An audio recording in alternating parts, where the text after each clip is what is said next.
Hello everyone, I know you are going to use this video for falling asleep, so before that, like this video, subscribe to the channel and let me know where you are from, also what time is it. They say a house never forgets. The walls absorb every whispered secret, the floors memorize every heavy footstep, and the air, oh, the air, thickens with what's been left unsaid. So when Sarah Weaver moved into the old house on Ashwood Lane, she didn't just inherit 4 bedrooms, a wrap-around porch, and a basement no one had used in years. She inherited something else, something waiting, watching, remembering. It began, of course, with the smell, not the mildew or the usual scent of dust and time. No, this was different. A sweet, rotting aroma that clung to the walls even after 3 days of open windows and lemon-scented disinfectants. It hung in the corners like spiderwebs, sticky, invisible. When she first noticed it, Sarah thought it was the boxes in the basement. Old books, maybe. Or perhaps some forgotten food left behind by the last tenants. She was wrong. The smell wasn't coming from the boxes. It was coming from the walls. The house had stood vacant for nearly 6 years.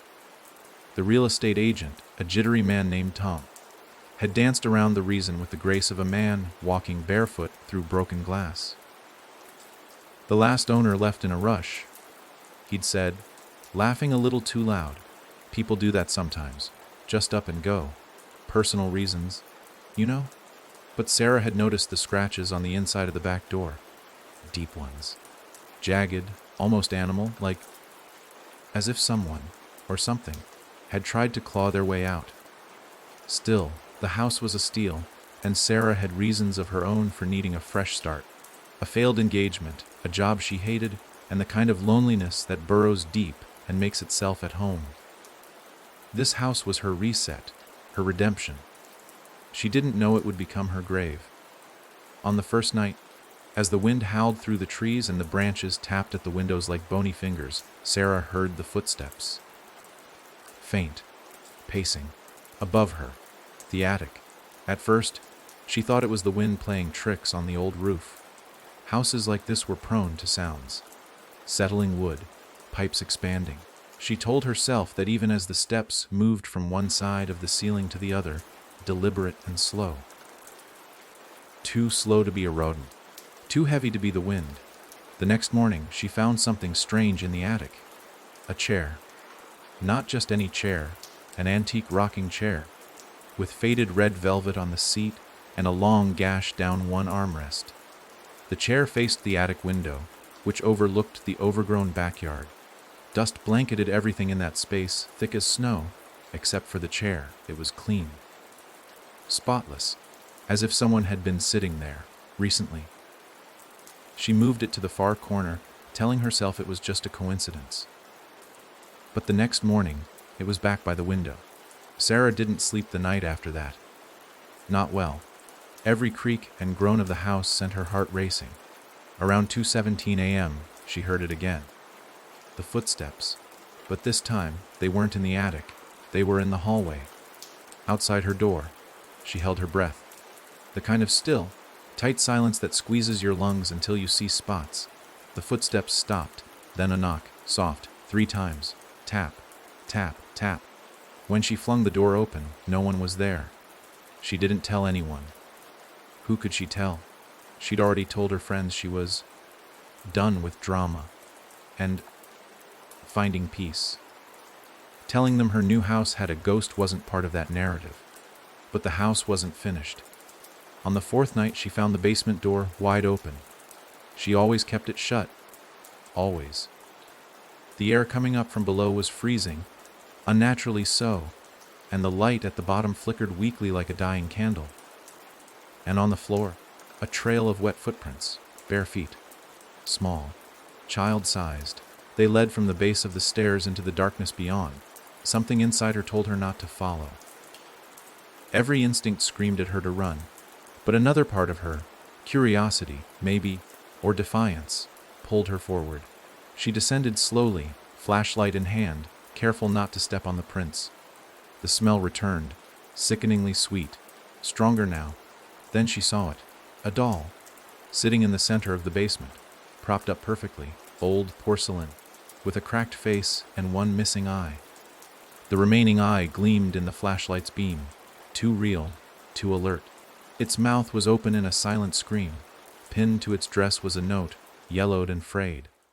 It read, "You found her. Don't lose her again." Sarah stumbled back, nearly tripping over a box. The flashlight flickered and died.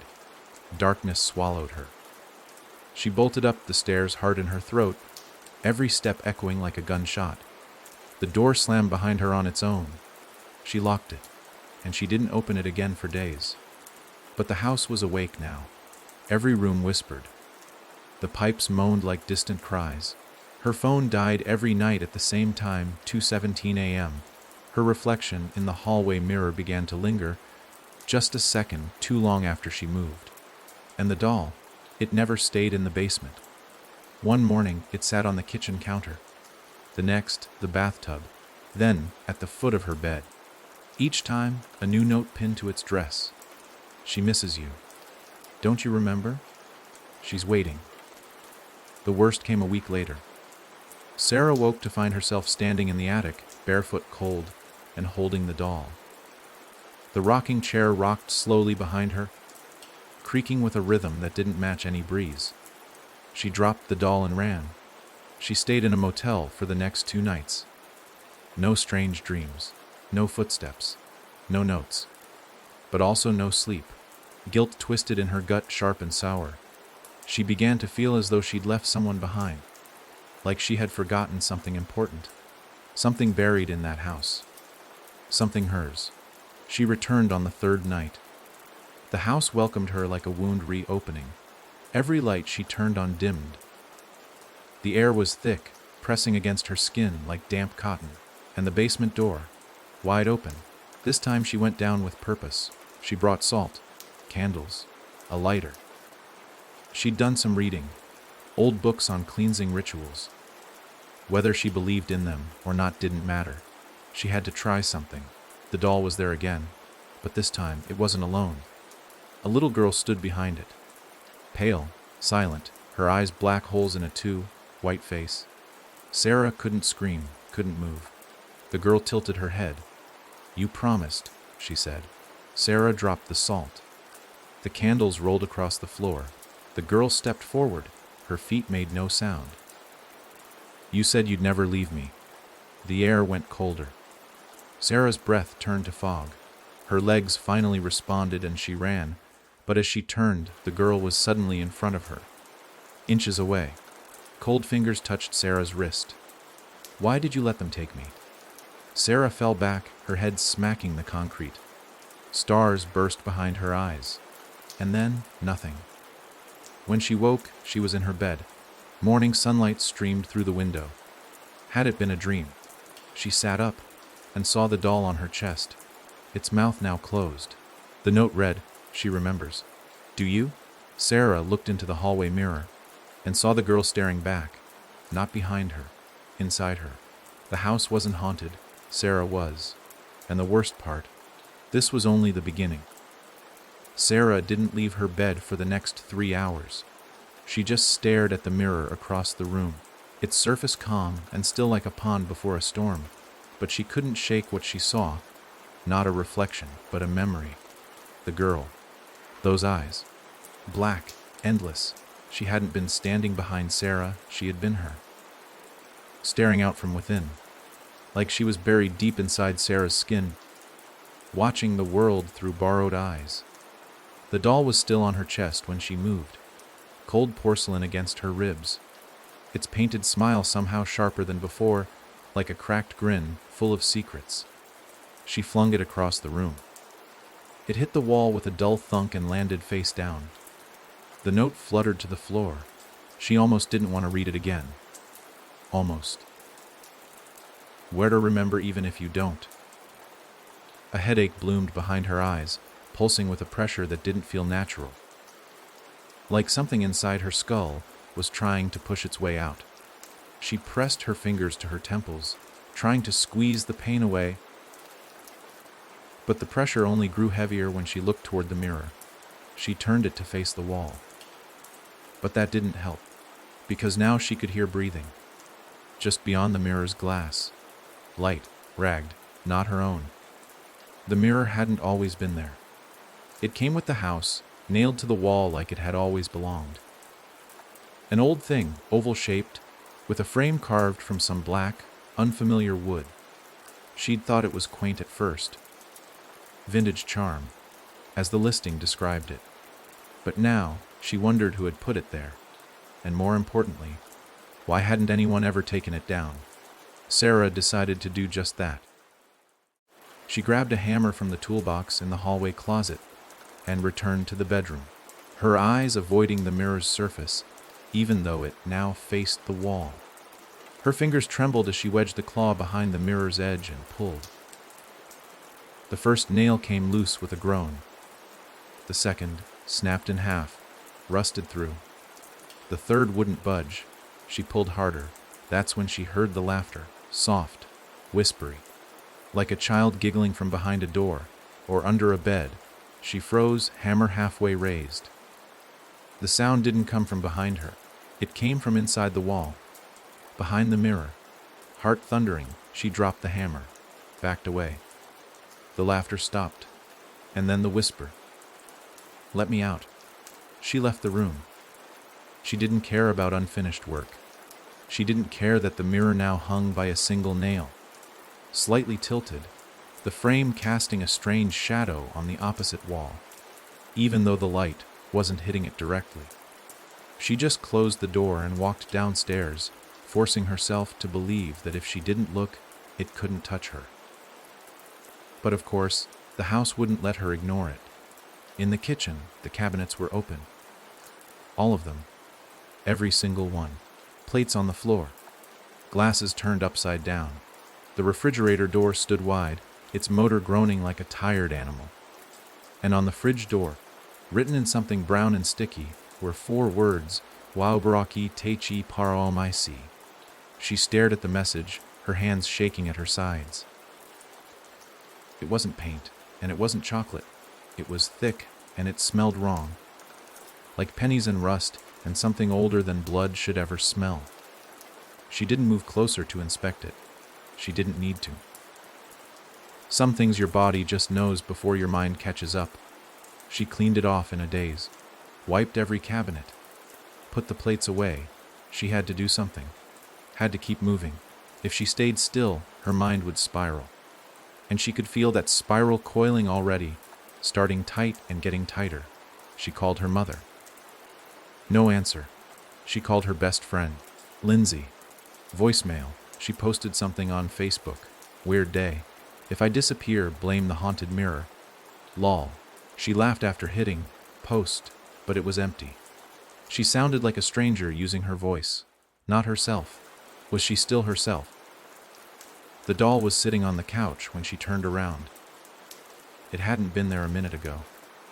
She picked it up and stormed outside, hurling it into the woods behind the house. It disappeared into the underbrush, and for the first time in days, she felt relief. That night, she heard scratching under her bed, not like mice, not like anything with paws. No, these were nails, raking wood, slowly, rhythmically. She pulled her feet up onto the mattress and wrapped herself in a blanket like a child afraid of monsters. Because the monsters were real now, and she was alone. Then the whisper again, from under the bed this time. "I remember when you hid me here." She couldn't breathe. Her lungs locked, her vision blurred. Had she hidden someone under the bed? That didn't make sense. She'd just moved in. This wasn't her old house. But something about the voice, it knew her. Not just knew her name or her face, it remembered her soul. The way someone who had been close once could remember everything that mattered. She didn't sleep. When the sun came up, she rolled out of bed carefully and checked under the frame. Nothing, not even dust. But the wood was scratched. Deep, like someone had clawed for freedom for hours, maybe days. The air under the bed smelled sweet, rotting. She stepped into the hallway and stopped dead in her tracks. The mirror, it had fallen off the wall, shattered into 3 jagged pieces on the floor, and in the largest shard a face. Not hers, a girl with hollow eyes and a mouth that didn't move, but still whispered, "You left me here. Don't leave again." Sarah dropped the shard. Blood welled from her palm where the edge bit into her skin. She wrapped it in a towel, but even through the cotton, the sting reminded her, "You're not dreaming. This is real." Desperate, she drove to the town library. She needed answers. Names, history, anything. Someone must have known something about that house, why it had been empty for so long. What had happened there before she moved in? She started with the records. Property ownership. It was harder than she expected. The clerk at the front desk seemed nervous when she mentioned the address. Ashwood Lane, number 17, she asked, eyebrows raised. Sarah nodded. The clerk lowered her voice. "I think someone else came asking about that place last year. A guy. Didn't stick around long after what he found." "What did he find?" "I don't know. He stopped showing up. But he left some copies in the back room." Sarah followed her down the dim hall to a dusty office. The clerk opened a filing cabinet and pulled out a thin folder labeled Ashwood. Inside were a few old newspaper clippings, a torn black and white photo, a missing child notice. Her throat went dry as she stared at the picture. The little girl, porcelain skin, blank eyes. Emily Weaver, age 8, missing. Last seen 1987. Her hands went numb. Weaver, her name. She flipped the paper over and read the article. Local girl Emily Weaver vanished from her family home on Ashwood Lane during a storm in late October 1987. No forced entry. No sign of struggle. Her parents claimed she disappeared during the night while sleeping in her room. The house was searched. Nothing found. The family moved soon after. The case remains unsolved. Her hands trembled. She didn't have siblings. Not that she knew of. Her parents never mentioned an Emily. Never mentioned a house on Ashwood Lane. They'd moved often, she knew that. Military father. Long drives. Always the next town. Always forgetting the last one. But they had kept this from her. Why? She took a photo of the article, heart pounding like a drum in her chest. She barely noticed the blood soaking through the towel on her hand. As she left the library, her phone buzzed. "Blocked number," she answered. Silence. Then, "You're almost home now." The line went dead. She drove faster than she should have. Ran red lights. Skidded into her driveway. But the moment she stepped out of the car, she felt it. The house was awake. The front door was open. And waiting, as if it knew she'd learned the truth. Or at least a part of it. The doll was sitting on the porch swing. This time it wore a new dress. Blue. Lacy. Stained at the hem with something dark. A note in its lap. "You forgot who you are." "But I never did." She picked it up, turned toward the door, and heard the music box. Faint, from the second floor. A soft, familiar lullaby, one she hadn't heard since she was a child. Or maybe, one she had sung to someone else. And the mirror, still broken in her room, reflected not her movements, but someone else's entirely. Someone smaller and smiling. The lullaby floated down the staircase like a thread of smoke. Soft, hypnotic, far too familiar. Sarah didn't remember the tune from her adult life, but something inside her stirred with every note. A memory that wasn't quite a memory, more like a bruise she'd forgotten she had until someone pressed down hard on it. That kind of ache. That kind of knowing. She stood frozen in the entryway, doll cradled loosely in her arms, her eyes fixed on the top of the stairs where the music echoed from a room she had never entered before. Or so she thought. Room 4. That's what the listing called it. An extra room for storage or office space. Sarah had always kept the door shut. Not on purpose, really. Just instinct. Like her body knew not to go in there even if her mind hadn't caught up. But now the door was open. And the lullaby poured from within. She couldn't see inside. The shadows swallowed the room's interior like it was deeper than physics should allow. Every step up the stairs felt heavier than the last, like something resisted her climb. Halfway up, the music changed. It grew slightly distorted, as if the notes had started melting, twisting into something dissonant and off-key.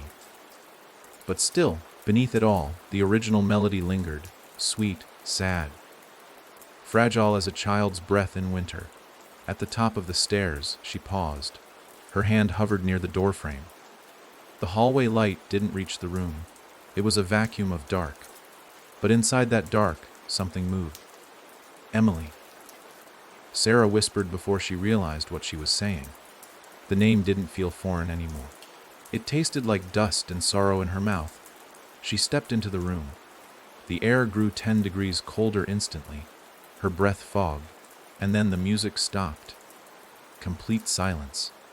The kind that hums in your ears and lets you hear your own heartbeat thudding like a drum in your chest. A single beam of light crept through the gap in the blackout curtains, illuminating the far corner of the room.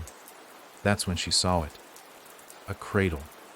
Old, wooden, painted white once but now peeling and stained.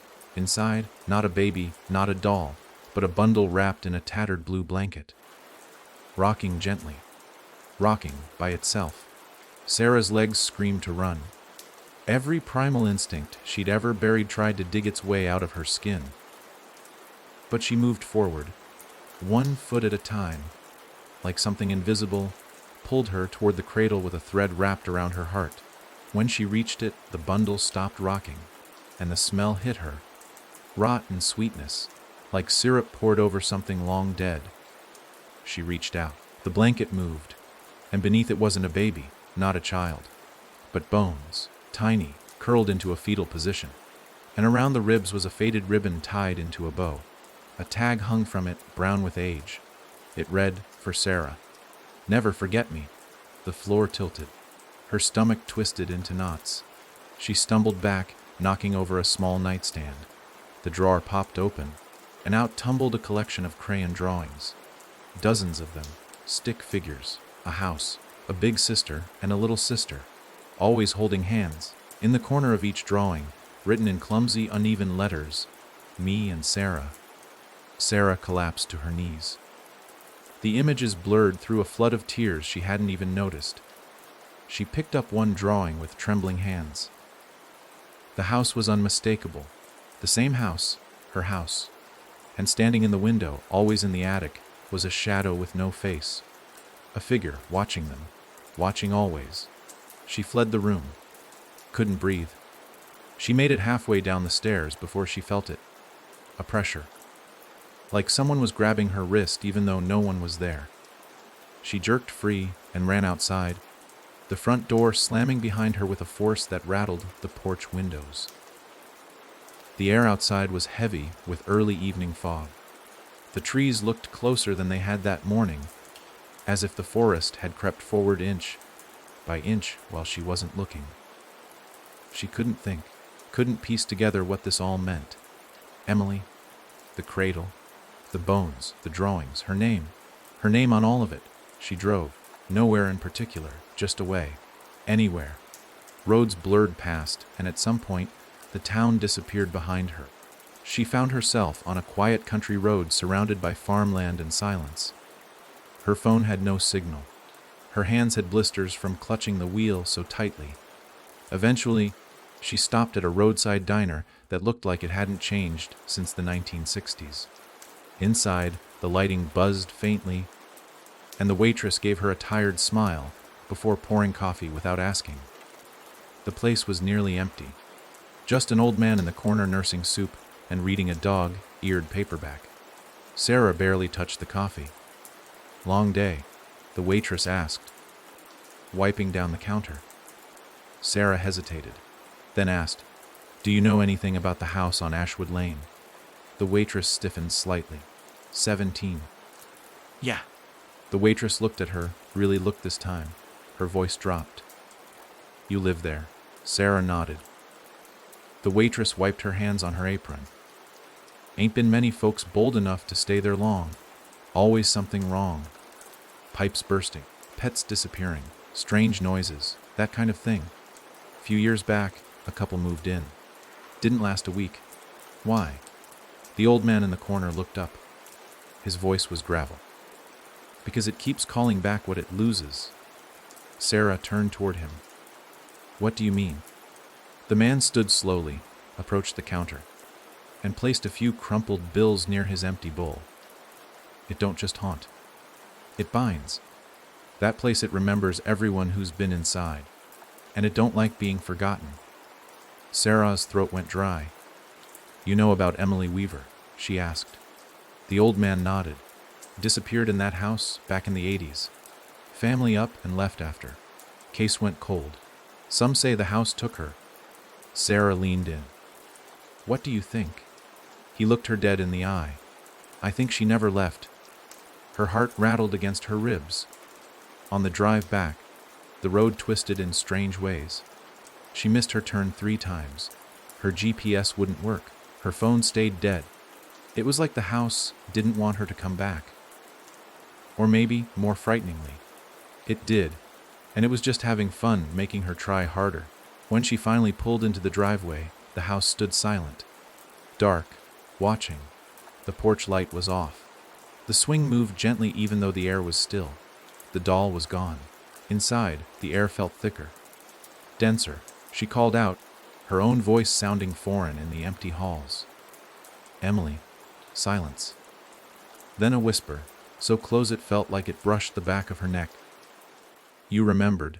The light in the hallway flickered, and every door in the house slammed shut, one after another. Boom, boom, boom. Like the house was clapping. She ran to the basement. She didn't know why. Just a pull, deep in her spine, dragging her back to that cold, damp place. The steps creaked with each footfall, and the light at the bottom glowed a sickly yellow. The doll sat in the center of the floor again. This time, it wasn't alone. The mirror pieces had been arranged around it, forming a circle. A jagged halo of glass. Reflections stared in every direction, and in each one, Sarah didn't see herself. She saw Emily, older, worn, and crying. The mirrors showed what might have been, what should have been. And the note pinned to the doll's dress read, "You're almost ready to remember the truth." Sarah picked it up, her hand trembling. Somewhere in the corner of the basement, the lullaby began to play again. But this time the lyrics returned, and she knew every word, every note, every broken line, because she had written it. For her sister. Before she forgot she ever had one. The next part of the house waited quietly, patiently, because the house knew. Sarah was almost ready to come home. The song haunted her into sleep. She didn't remember crawling into bed that night, only that the lullaby had wormed its way into her head, burrowing deep, threading itself through her thoughts until there was nothing left but the sound of it. That old melody, cracked and wheezing, held her like a net. When she finally opened her eyes, it wasn't to sunlight, it was to dark and breathing. Heavy, slow, wet breathing, coming from beneath her bed. At first, she was too afraid to move. The weight of the blanket felt unbearable, like something held her down. The room was wrong. Not just dark, but wrong. The air was still, too still, like time had stopped. Her alarm clock was dead, no blinking lights. Her phone on the bedside table was a cold brick, no power, no signal, nothing. The breathing grew louder. She rolled slowly, clutching the blanket, and leaned just enough to look beneath the edge of the bed. What she saw wasn't a body, not a face, just eyes, dozens of them, glinting in the dark. Small, some wide with fear, others narrowed with fury, all of them watching her. She scrambled back with a scream and hit the floor. The eyes vanished, and then came the whispers. You left us. You promised. You were the one who closed the door. The mirror shards from the basement were now scattered across her bedroom floor, reflecting not her image, but different versions of herself. In each shard, she was younger. In one, she was holding a doll. In another, she was standing in the woods, her dress covered in mud. In the largest piece, she was staring blankly into the attic, her eyes vacant. Her mouth smeared with something too dark to be chocolate. Sarah screamed again, backing away from the mirrors, clutching her head as the pressure returned, sharp, suffocating. A memory tried to claw its way to the surface, something just out of reach. It burned in the back of her mind like a matchstick waiting to ignite. She needed to know. She needed to understand what the house was showing her, what it had been trying to make her see. She left the room, trembling, and found the hallway completely changed. Longer, narrower. The wallpaper was peeling in long, wet strips. The doors on either side were gone. Just one long corridor stretching ahead. At the far end, a light flickered. She walked toward it, barefoot, each step sticking slightly to the warped wood beneath her. The hallway twisted subtly, like it was breathing. She passed framed pictures, none of which she'd ever seen before. Each one held faces she couldn't name, their eyes scratched out, but in the corner of every frame her, as a child, sometimes smiling, sometimes crying, once covered in red. When she reached the light, she realized it wasn't a bulb. It was fire. A single candle, sitting on the floor in front of the attic door. The attic door she never touched, but tonight it was open. Just a crack, and behind it, darkness thick enough to chew. The candle's flame danced wildly, as if blown from within the attic. Sarah stepped forward. The floorboards groaned like they were protesting, remembering the weight of someone else. Someone smaller, someone dragged. The attic stairs were unfamiliar and yet completely known. She climbed them with deliberate slowness, her fingers grazing the rail that pulsed with heat. The door creaked wider with every step until it opened fully on its own. Inside, the attic was lit by a strange, low blue glow. Moonlight filtered through a round window that hadn't been there before. The rocking chair was gone. The cradle was gone. But a ring of dolls now sat in a perfect circle in the center of the attic, their faces turned inward. In the center of them, a trapdoor, one she had never seen before, covered in chains. Sarah stepped inside, and the moment her foot hit the attic floor, the dolls turned. All at once, their heads swiveled to look at her, and from their mouths came the same voice. Not in unison, not like puppets, but separately, layered, overlapping. Like echoes of children long lost. Open it, open it, open it. She dropped to her knees before the trapdoor. The chains were old, but they weren't locked. They came apart easily, like they'd only been meant to delay her. Beneath, the hatch creaked open, revealing a stairwell descending into black, and from that black, a smell rose. Not rot, not sweetness, but earth, grave dirt. She descended. The walls here were stone. Old, damp, carved with shapes she didn't want to understand. The air felt ancient, as though it hadn't been touched in centuries. She kept going, the temperature plummeting with every step. Her breath became visible again. She counted 13 stairs, and then she was there. A single room, stone walls, no lights. But she could see, somehow she could see perfectly. 12 beds lined the walls, small and rusted, child-sized. On each mattress, a name was scratched into the metal frame.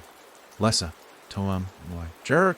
And at the far end, one last bed, Ely. She moved to it slowly, and beneath the bed she saw bones.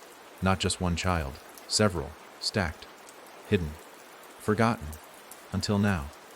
There was something else, too. Taped to the underside of the bed was a page from a journal. Sarah peeled it off with trembling fingers. It read, "They said if I gave them my sister, they'd stop. I didn't believe them. But I let the door close anyway. I told myself it was an accident, that I didn't hear her scream. But I did. I still do. Every night, I hear them. I hear her, and they want me to remember. But I can't. I can't. I can't." The last line was scribbled over and over again until the ink tore through the page. Sarah couldn't breathe. She staggered back, bile rising in her throat. The walls began to pulse.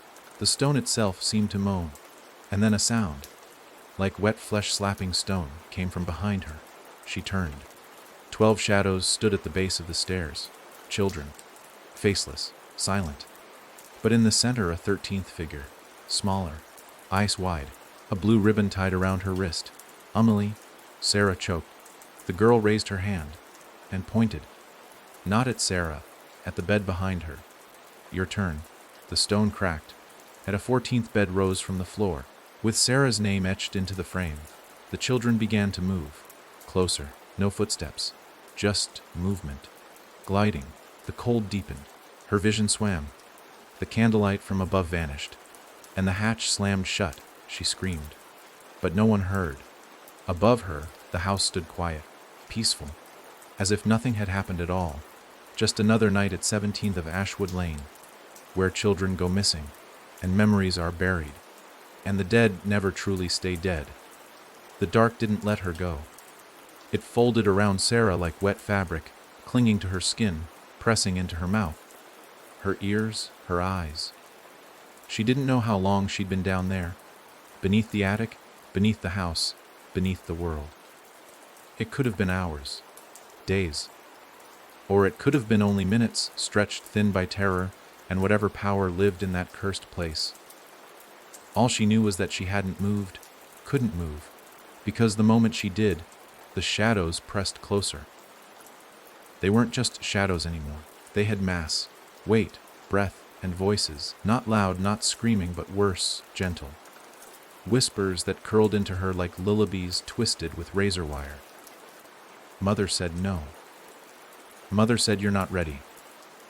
Mother said you were supposed to die with us. The figures didn't speak with mouths. They didn't have mouths. Just soft, wet words spilling from empty faces. 12 of them, surrounding her now, arms limp at their sides, but their heads twitching, jerking, as if some invisible string yanked them at odd intervals.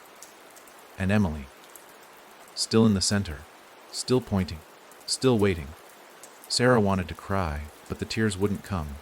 Her body had gone dry with fear. Hollow. She tried to back away, but the stone wall greeted her spine, cold, slick, pulsing, and then footsteps. From above, not the thundering panic of someone running, not the clumsy shuffle of a rescuer, but the slow, measured steps of someone who knew they wouldn't be stopped.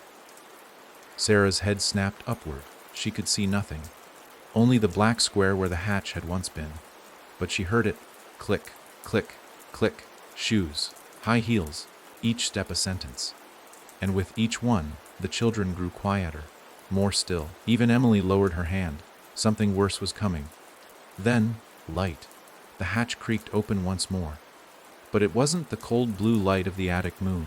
It was warm, golden, gentle. And for a heartbeat, Sarah thought, maybe I'm saved. But then she saw the woman, not old, not young, timeless. Her face was porcelain pale, stretched just a little too tight over her skull, like a mannequin left too long in the sun. Her hair was slick and dark, parted perfectly, and pinned behind her ears. She wore a long black dress, the fabric shivering like it was alive, and she carried no flashlight. She didn't need one. She glowed, but not with light, with expectation. The children didn't bow. They didn't speak. They simply moved aside, parting like obedient disciples before their preacher. The woman stepped down onto the stone floor, her heels never echoing, as if the room itself was holding its breath. She looked at Sarah and smiled. "You finally came back," she said, her voice honey, thick and rotten underneath. "My sweet, selfish girl." Sarah tried to speak, but her throat was locked. She didn't know this woman, not really, but her body did, deep in her bones. That same unshakable dread children feel when their mother stands at the bedroom door in the middle of the night, face hidden in the dark, voice gentle but wrong. The woman tilted her head, expression softening. "Don't you recognize me?" Sarah could only shake her head. "That's all right. The mind forgets what the heart cannot, but we never forgot you." She crouched, eyes gleaming. They never forgot. Emily stepped forward then, silent. She held something in her tiny hands, something wrapped in fabric. She looked up at the woman who nodded. "Show her." Emily peeled back the cloth. A music box. Old white. Faded with time and soot. Its ballerina was snapped in half. When the lid lifted, A jagged lullaby wheezed out from the tiny, rusted mechanism. The same song Sarah had heard 1,000 times since she'd entered this house. The woman smiled. You used to sing it to her. Every night. Until the door closed. Sarah's voice finally clawed its way out. It cracked like breaking glass. What door? The woman stood slowly, the warmth in her fading like mist in morning light. The basement door, of course. You held it shut. You heard her cry, and you held it shut. No? Sarah whispered. Yes. The woman insisted gently, cruelly. Your mother screamed at you to run, and you did. You ran up those stairs, and when Emily followed, you thought you were helping. You thought she'd slow them down. The room swam. The memory cracked open like an egg smashed on concrete. Flashes, rain, a storm, the scent of wet earth, shouting, screaming. A little hand reaching for hers. Blood on the stairs. The basement door slamming, a lock turning. She hadn't been older than 10. Emily had been 6, and the house had taken over. They told me to, Sarah murmured. Voices. In the walls. The woman nodded. You listened. That's what matters. Sarah stared at Emily, who didn't look angry, didn't look sad. She looked tired. I didn't mean to leave you, Sarah said, her knees buckling. The woman knelt beside her. Intentions are useless here. Only actions bind. Sarah looked up, eyes burning. What do you want from me? The woman smiled again, wider this time. We want you to stay. Like you should have. She reached toward Sarah, and the moment her fingers touched Sarah's skin, the floor cracked open. Beneath them was not stone, but soil, dark, damp, and writhing with shapes too small to be bones and too loud to be insects. The beds dissolved. The children stepped forward, surrounding her again. This time they had mouths, and they opened them, revealing rows and rows of teeth. Stay. Stay. S-T-A-Y, Sarah screamed. She thrashed, kicked, bit, but the woman didn't restrain her. She only watched, calm, patient, like a mother waiting for a tantrum to pass. And then, suddenly, Sarah remembered something else. Not a memory. A name. Margaret, she whispered. The woman blinked. Sarah's voice gained strength. Your name is Margaret. The woman froze, and for the first time, she looked afraid. I remember now, Sarah said. You were the one who built this house. You made it from things that weren't wood or brick. You made it from them. The children hissed. The walls shook. The soil beneath them began to pull inward, like a mouth closing. You fed the house with them, Sarah snarled. You kept yourself alive through us. Margaret's face cracked. Not metaphorically, actually cracked. A thin line snaked from her lip to her temple. Her smile twitched. You were supposed to stay, she said, voice shaking. But you escaped. Not anymore. Sarah reached for Emily's hand. The girl hesitated, then took it. The trapdoor above creaked open again. Light poured in. Pure, blinding. Margaret shrieked. The children screamed. Sarah pulled Emily upward. Together. They ran. The stairs lengthened beneath them. The darkness clawed at their heels. Voices wailed in fury, in sorrow, in desperation. But they didn't look back. They broke through the hatch just as it slammed shut behind them. The attic exploded in light, the dolls crumbling into ash. Sarah clutched Emily tight. The house howled. And then it went still.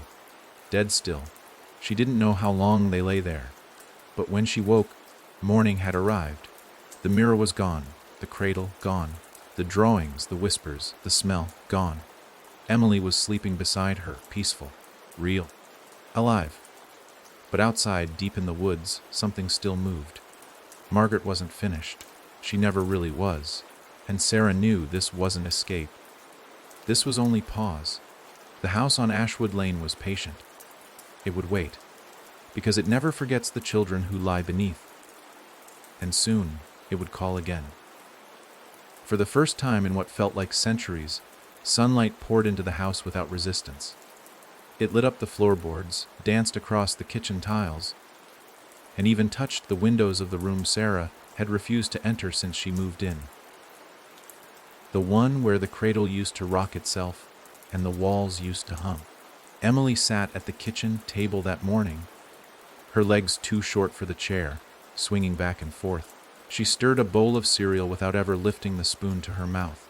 Silent, calm, a ghost in flesh. And Sarah, half believing she had gone mad and hallucinated everything, sat across from her. But the weight in her chest, the ache in her bones, the rawness in her voice whenever she tried to speak, it all confirmed one thing. It happened. All of it. The bones, the children, the trapdoor, Margaret. Real. Emily looked up after an hour of silence and whispered, "She's not gone." Sarah flinched. "Margaret." Emily nodded. "She doesn't live in the house. She is the house." The cereal turned to mush as it sat untouched. Sarah rubbed her temples. "Then why are we still here? Why aren't we running?" Emily's spoon scraped the bowl slowly. "Because she won't let us go. Not yet. She's still growing." That word hit harder than Sarah expected. Growing, not haunting, not lingering. Growing. As if the house wasn't just alive, but evolving, twisting into something bigger and darker than it had been the night before. She looked around the room and noticed it for the first time. The walls were breathing again. Subtle. Almost unnoticeable. But they pulsed. Just a little. Like lungs. The front door was open. She didn't remember opening it. Outside, the trees had moved closer. Not just an inch or two. Yards. The edge of the woods now brushed the porch. Roots bulged through the yard like veins under the skin of a dying giant. The forest had changed. Grown teeth, and worse, it was watching. She grabbed Emily's hand and backed away from the doorway. "We need to get out of here," she said. "We need help." But when she reached for her phone, it was nothing but static. The screen glitched. Lines and flickers. No service. Not even a time. It just blinked hodru-daru over and over like the start of a countdown. Emily didn't move. "One need to go down again." Sarah stared at her. "What?" She buried the seed. "It's still there?" Sarah tried to shake her head, but her legs were already moving. The idea of going back beneath the attic, into that awful place of bones and whispers, clawed at her spine. But she knew Emily wasn't guessing. She remembered. She hadn't escaped death like Sarah had. She'd lived with it. For years. Decades. Sarah gathered candles. Salt. A lighter. She didn't know what would help anymore, but it felt better than walking in empty-handed. The house seemed to sense her intent. The lights flickered. The pipes groaned. The basement door, long nailed shut since the night they escaped, creaked open again like a sigh. "Follow the roots," Emily said, voice steady. "That's where she feeds." Sarah hesitated at the top step. The basement had changed too. What used to be a cramped cement chamber was now deeper. Wider. The walls had split open to reveal wet tunnels, not carved by tools, grown. Roots crawled down into the earth like arteries, pulsing slowly. Dripping black sap that smelled like burnt sugar and charred meat. Sarah lit the first candle. The flame wobbled violently but stayed alive. She and Emily stepped into the tunnel. The roots slithered along the walls, slick and twitching, leading them into a cavern Sarah never knew existed. Somewhere below the house, below the bones, below the truth, lay something older. Something hungry. The air thickened. Grew heavy. The light dimmed without explanation. They passed rooms, more like cells, carved into the sides of the tunnel.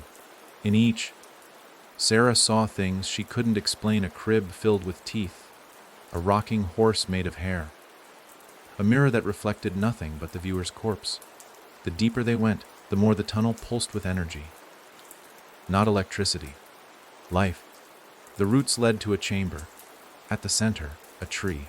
Not tall, but wide, its bark slick and black, its trunk pulsing like it had a heartbeat.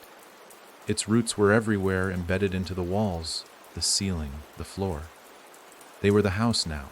Sarah could feel it. Every heartbeat of this monstrous tree echoed in the walls upstairs. The house didn't sit atop this thing. It grew from it. And there, at the tree's base, something stirred, a lump of flesh, not human, not animal. It breathed. Emily pointed. That's where she keeps what she can't kill. Sarah stepped forward. The lump twitched. It unfurled slowly, revealing a face. Margaret's, but grotesque, stretched and incomplete. Lips sewn shut, eyes bleeding sap, hair tangled with worms. But even so, it smiled. You always come back, it said through clenched teeth. Sarah raised the candle. What are you? Margaret's face melted into something else. Her mother's face. Then a child's. Then Sarah's own. Each one flickering like a bad connection. I am the root, the thing rasped. I am the promise. Emily whispered. She feeds on the forgotten. Sarah stepped closer, her voice shaking. I didn't forget. I didn't mean to. Margaret's many faces laughed. But you did. And forgetting is a kind of killing. The roots snapped toward her, slow and snake-like. Sarah dropped the candle at the base of the tree. Flame met sap. It ignited instantly. The fire didn't burn normal. It burned white, cold, screaming. The tree thrashed. The chamber howled. Sarah grabbed Emily's hand and ran. The tunnel collapsed behind them. Roots screeched as they were torn apart.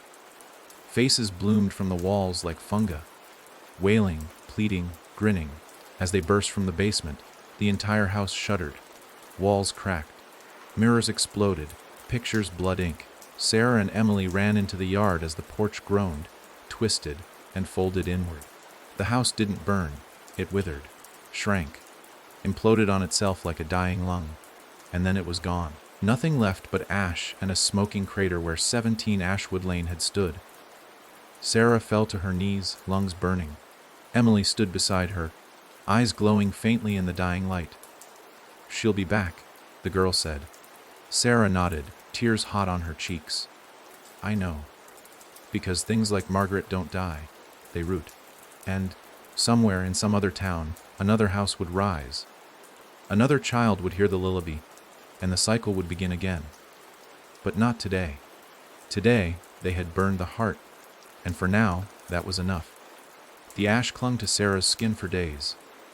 Even after she and Emily checked into a motel miles from Ashwood Lane, even after she showered, scrubbed, and scrubbed again until her arms were raw, it stayed. Not visible. Not even something you could feel with your hands. But it was there. In the way the air felt heavier when she breathed. In the quiet spaces between conversations. In her reflection when the lights flickered just a little too long. Emily never once asked if they were safe. She didn't need to. She knew. And Sarah, deep down, knew it too. Margaret had vanished with the tree, yes, but she'd left behind more than roots. She'd left cracks, openings, wounds. It started on the third night in the motel. Emily was sitting cross-legged at the edge of the bed, her little hands resting on her knees, staring at the blank television screen. Sarah had left it unplugged, on purpose. She hadn't trusted electronics since the house collapsed. Not after the clocks started showing the wrong time. Not after her GPS kept taking her in circles. Not after her phone screen showed her face with someone else's eyes. But now, the screen buzzed faintly. A soft static shimmered across its dark surface. A hum just under hearing, like a sigh waiting to be noticed. "Emily?" Sarah asked. No answer. She moved closer. The reflection on the screen showed two girls, but only one of them was real. Emily blinked. "She's talking to me again." Sarah's stomach dropped. "Who is?" Emily turned, her face blank. "Mother." Sarah grabbed the plug and yanked it from the wall. The screen stayed on. And now the hum had turned into a voice, low, guttural. Not quite language. Like a lullaby sung backwards through water. Emily's nose started to bleed. Sarah slammed the screen with the base of a lamp. Sparks danced. Glass cracked. The voice stopped. But Emily didn't look grateful. She looked hurt. "She said you'd be afraid," she whispered. "She said you always are." Sarah knelt beside her. "You don't have to listen to her anymore. We burned the root." "We buried her?" "No," Emily said softly. We burned one. There are more. You don't remember because you don't want to, but she's been in our family for a long time. Sarah stood up slowly, her body suddenly cold. What are you talking about? Emily wiped her nose on her sleeve. Ask about great-grandmother June. Sarah blinked. That name sounded familiar, but distant. Something her mother had muttered once, years ago, in a tone laced with distaste. She never told stories about her own childhood. Sarah assumed it was trauma. But what if it wasn't just trauma? What if it was a choice? A silencing? What happened to June? She asked. She built the first house, Emily said. The real one, in the woods, the one with no doors. Sarah didn't sleep that night.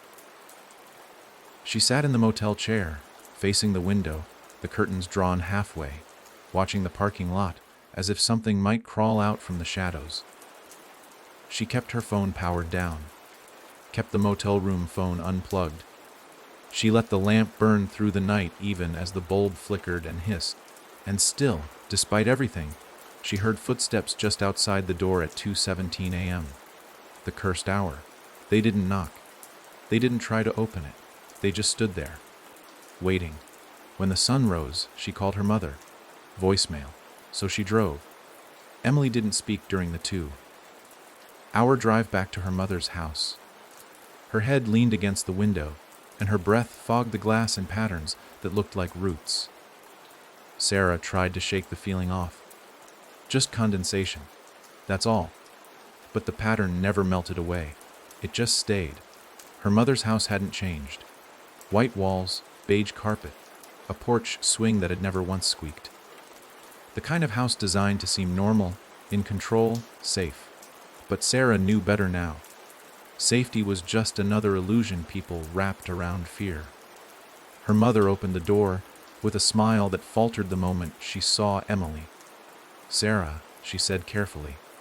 What? Who is that? Sarah pushed past her. We need to talk about great-grandmother June. Her mother paled. I don't know what you... Don't lie to me. They sat at the kitchen table. The same table where Sarah had eaten cereal every day before school. The same place where her mother had once screamed at her for leaving the milk out. Now the silence between them was heavier than any argument ever had been. I thought we were done with this. Her mother whispered. I never even started. Sarah snapped. You never told me anything. There's a reason for that.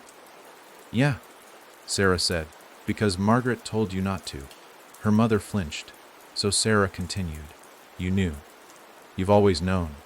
About Ashwood. About Emily. About me. Her mother didn't respond for a long time.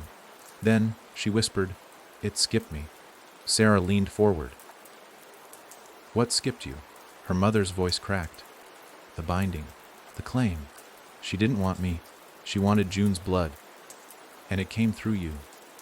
Emily spoke then, her voice small and clear. She marked Sarah when she was 5, in the attic of the red house. She said she'd wait until the forgetting set in. Her mother nodded slowly. We moved the next week. I prayed it would break the bond. But she followed. She always follows. Sarah's heart was a drumbeat of panic now.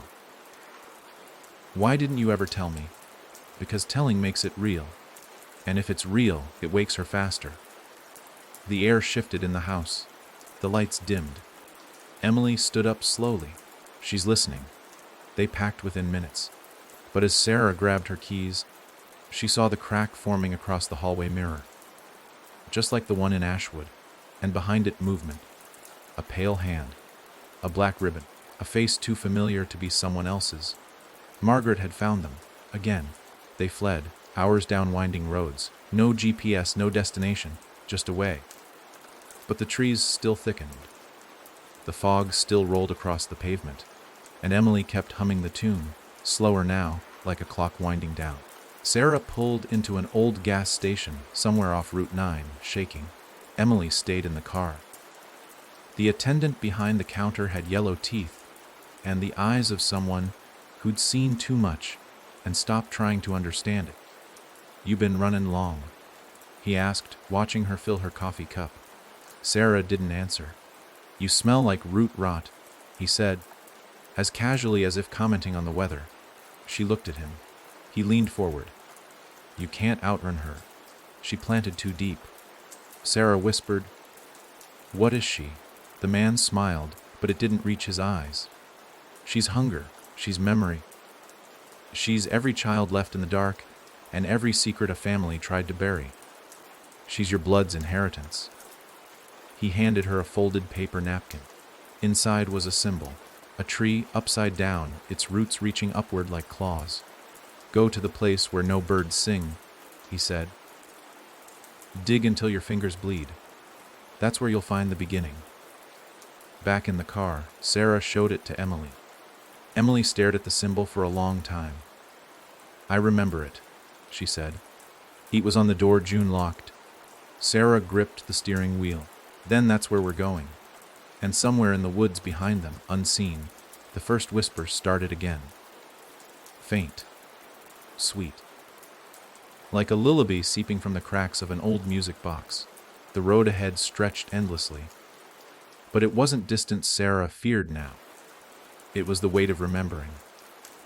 And what waited to be dug up? The road narrowed until it wasn't a road anymore. Just a trail. Half eaten by moss and swallowed by the forest, veering off the main highway like it had grown itself for their arrival. Sarah hadn't passed a single car in over an hour. The trees leaned in, tighter now, the canopy closing overhead so thickly that noon looked like twilight. But Emily didn't seem afraid. She stared through the windshield like she'd seen all this before.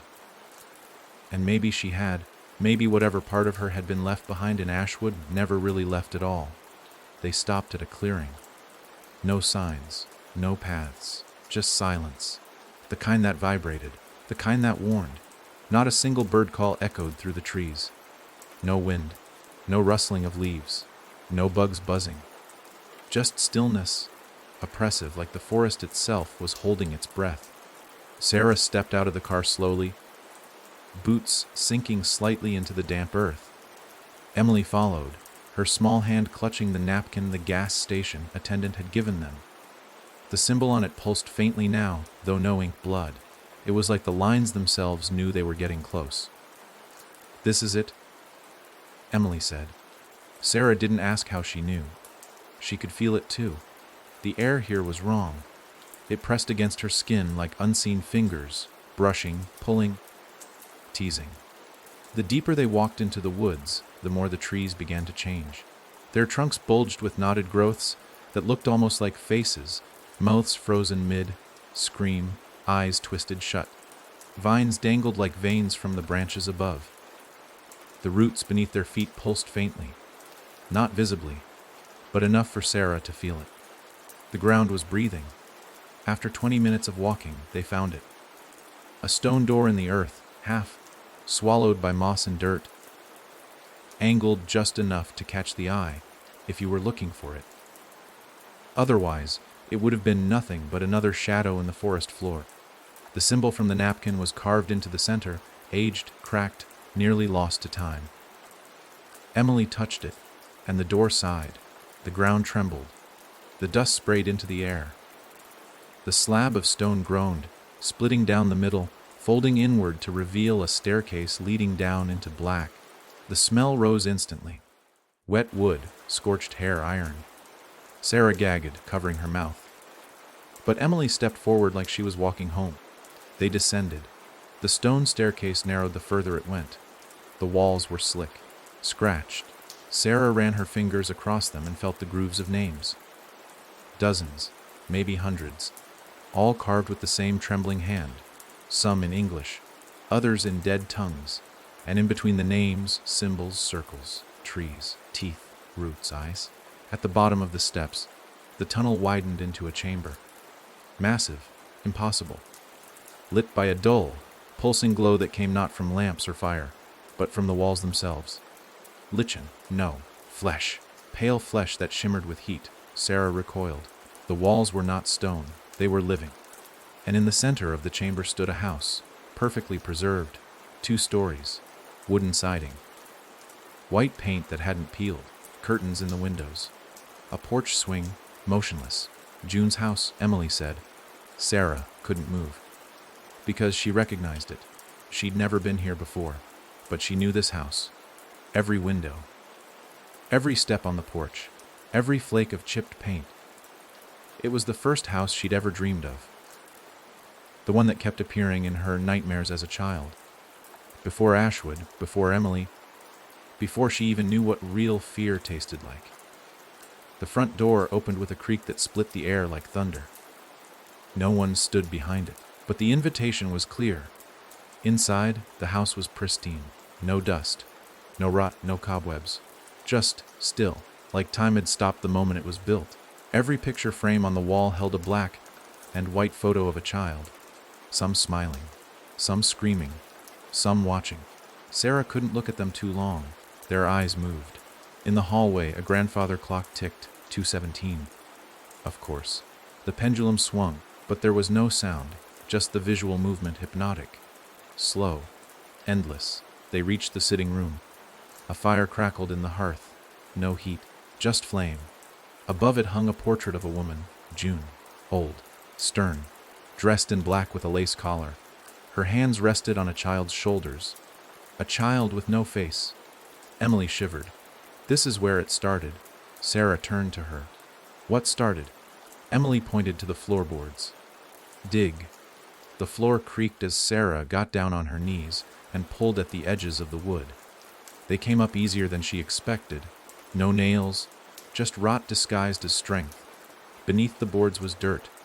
Packed, dark, wet, and something buried in it. She dug with her hands, fingers scraping through the mud until her nails cracked. Blood smeared the soil. And then she found it.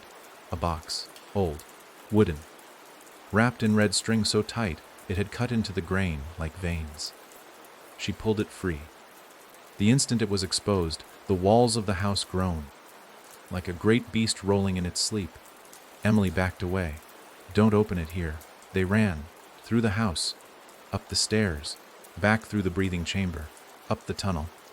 The trees outside had bent, closing like ribs. The car was gone. Replaced by roots. Sarah didn't stop. Not until they found a clearing again, bathed in what little sunlight remained. There, they opened the box. Inside bones. Small. Delicate. Baby bones. Wrapped in cloth with stitched initials, J.W. June Weaver. Emily whispered, her child. Sarah's breath caught. June had buried her own child, and Margaret had been born from the grief, not of love lost, but of love killed. The earth shuddered. The box burst into flame without warning. Sarah dropped it, but the fire didn't spread.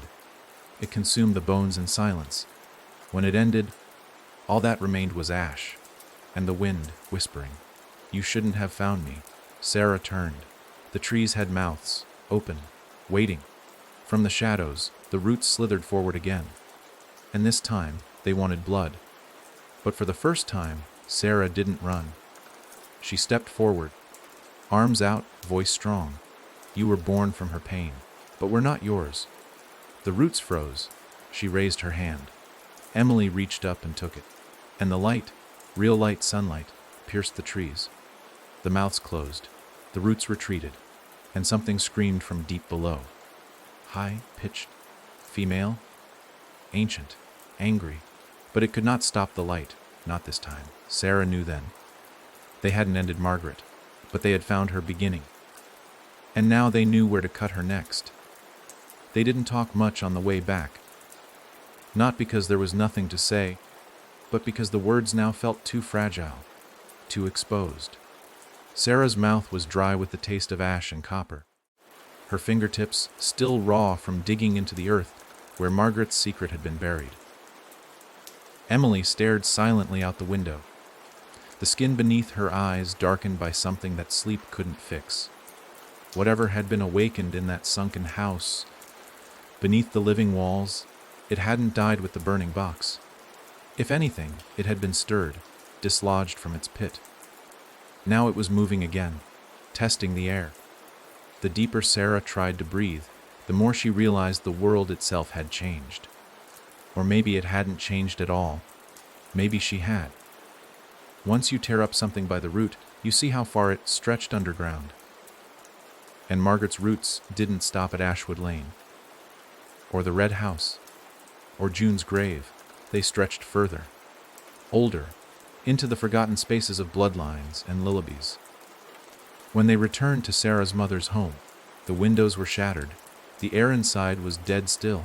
No sound, no birds, no breath, just silence stretching like elastic across the entryway. Sarah stepped inside first. Glass crunched beneath her boots. The light fixture in the hallway swayed slightly, though no air moved. And on the wall, scrawled in something thick and dark, were 5 words: "We ou sadhr nem oulod." It was a punishment, not a warning, not a threat, a statement of what had already been done. Saying the name, Margaret had cut something loose, a leash, a shackle, a seal. And now she was free to walk again, not just in basements and attics and twisted dreams, but in the skin of the world. Emily moved beside her like a shadow. Her voice was quiet, but sure. She's going to start taking them now. Ooh. Everyone who forgot. Sarah's breath hitched.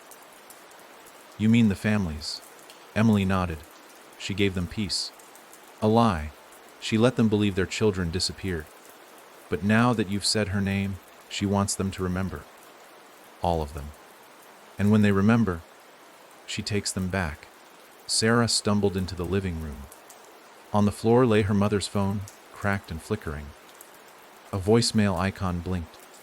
She grabbed it, pressed play. Her mother's voice, warped, panicked, full of fear. Sarah, don't say the name. Don't say it. I heard the lullaby last night. I dreamed of June. Her mouth was sewn shut, but she was screaming. Sarah, she's walking. I saw her in the hallway. A scream cut through the recording. Not hers. A child's. Then the voicemail ended. Sarah dropped the phone like it had burned her. Her stomach twisted. We need to find the others, she said. The ones who made deals. The ones who forgot. Start with June's journal, Emily said. It's not lost. Just hidden. How do you know that? Because I remember now. They returned to the motel long enough to gather what little they had. Emily packed a sketchbook and a pen. Sarah filled a duffel with anything that might help. Flashlights, salt candles, matches. None of it had worked before, but she didn't care. It gave her hands something to do. Something to carry. And as they left the parking lot, the front desk clerk, a man she'd never seen before, leaned out from behind the counter and whispered, "Be careful what you say around mirrors." She didn't ask questions. She just drove. Their destination was a town called Windermere. Not large. Not marked on most maps. But it had been in one of June's stories. A side note in a family Bible her mother once kept locked away in a drawer no one was allowed to open. Windermere, the place where the silent mass was held. The place where June had found the first door. Before the house. Before Margaret had a name. They arrived by sunset, a ghost town. Not literally, but spiritually. The air felt thin, like breath wasn't welcome. The buildings were all still standing, but none had lights on. No dogs barked. No music leaked from open windows. Just silence. And at the edge of the town square, a church with no cross, painted white. Wooden, its doors wide open. A sign over the entrance read Hara Routes Gerardo Infith. Sarah stepped inside. The pews were filled, but no one moved. Not one person. Dozens of bodies. All facing forward, hands clasped in prayer. Eyes open. Mouth sewn shut. Sarah clamped a hand over her mouth to stop the scream. Emily didn't flinch. "This is where she preached," she said. "Before she became what she is now." Sarah whispered. She was a preacher. Emily nodded. But her sermons weren't words. They were dreams. And her followers were the ones who agreed to forget. A creaking noise split the silence. The altar shifted, and from behind it, a figure stepped out. Not Margaret, but something close. A woman in all black, her face covered with a veil of roots. Her arms were outstretched, palms up, like she was offering something invisible. Sarah stepped forward. "Are you one of them?" The woman tilted her head. From beneath the veil came a rasped whisper. I remember what the world used to sound like. Emily whispered to Sarah. She's one of the forgotten. She stayed behind to wait. She never left this place. Sarah swallowed. Why? To protect the book. The woman turned slowly, lifting the veiled hand to the altar. The wood cracked, split, and from within, she pulled out a leather-bound book, aged and damp, but whole. June's journal, the woman said. All the names are inside. Sarah stepped forward, but Emily grabbed her arm. There's a price. The woman nodded. You must speak a name from the book, and when you do, that person will remember. Sarah whispered, and when they remember, they will die. If you don't get to them first. Silence fell again. The woman handed her the journal, and vanished. No smoke, no magic, just gone. Sarah opened it slowly. Inside were pages of dreams, prayers, descriptions of things no human should ever have seen, symbols, rituals, maps of towns that no longer existed, and then the names, one by one, written in red. Some she recognized, most she didn't, but they all had something in common. They were tied to her family, descendants, cousins, strangers by blood, but still within reach. She flipped to the last page and saw her own name, Sarah Weaver, spoken once, not yet claimed, her vision blurred. Below her name, written in a different hand, one line. Speak the last name, and she'll open her mouth. Emily leaned in. What does that mean? Sarah didn't answer, because she already knew. Margaret hadn't just been waiting to walk again. She'd been waiting for Sarah to speak one more name, to complete the circle, and the final name was her own. But not Sarah Weaver. Not the name she'd lived under. The first name. The one her mother had burned from the birth certificate. The one June had whispered into the dirt when she made the deal. The name that would cut the last thread holding Margaret to the dark. A name that wasn't written anywhere in the book, because it had been etched into Sarah's soul. And Margaret was just waiting for her to remember. Sarah didn't open the journal again for the rest of that night. She couldn't. Even as it pulsed faintly in her lap, as though something inside it was waiting to breathe through her hands, she kept it shut. The weight of that final page pressed into her chest like a stone. Her name was in there. Her real name. A name erased so long ago that even the woman who gave birth to her pretended it had never existed. But Sarah now understood. Names were more than labels. They were anchors, doors, triggers. And if she remembered what Margaret wanted her to, everything would begin again. The difference was, this time it wouldn't be in one house or one family. It would spread like rot through the veins of every bloodline that had once touched hers. Emily lay curled up in a motel bed, eyes closed but far from sleep. Sarah could tell. The girl's breathing was too steady, too practiced, like someone pretending to rest just in case something came in the night and checked. Sarah sat by the window, staring out into the parking lot lit by flickering sodium lights. Every so often, a moth would slam into the glass with a soft thud. Once, then twice, then again. She tried to remember anything from her early childhood that felt off. Hidden. Her mother had always been evasive, sure. But wasn't that just how parents were when the past was too painful? But the more Sarah clawed through the dust of her memories, the more she began to see patterns. Why had they moved so often? Why did her mother always panic during power outages? Why did every mirror in her childhood homes have a cloth draped over it at night? Because Margaret had always been with them. Not in presence, but in possibility. The next morning, Sarah took Emily back to the church in Windermere. Not because she expected anyone to be alive in those pews now. They weren't. Sometime in the night, every single figure had vanished. Only the veiled woman's veil remained, nailed to the altar like a warning. Or a promise. But Sarah wasn't here for them. She went to the altar, laid the journal down, and opened it to the page with her name.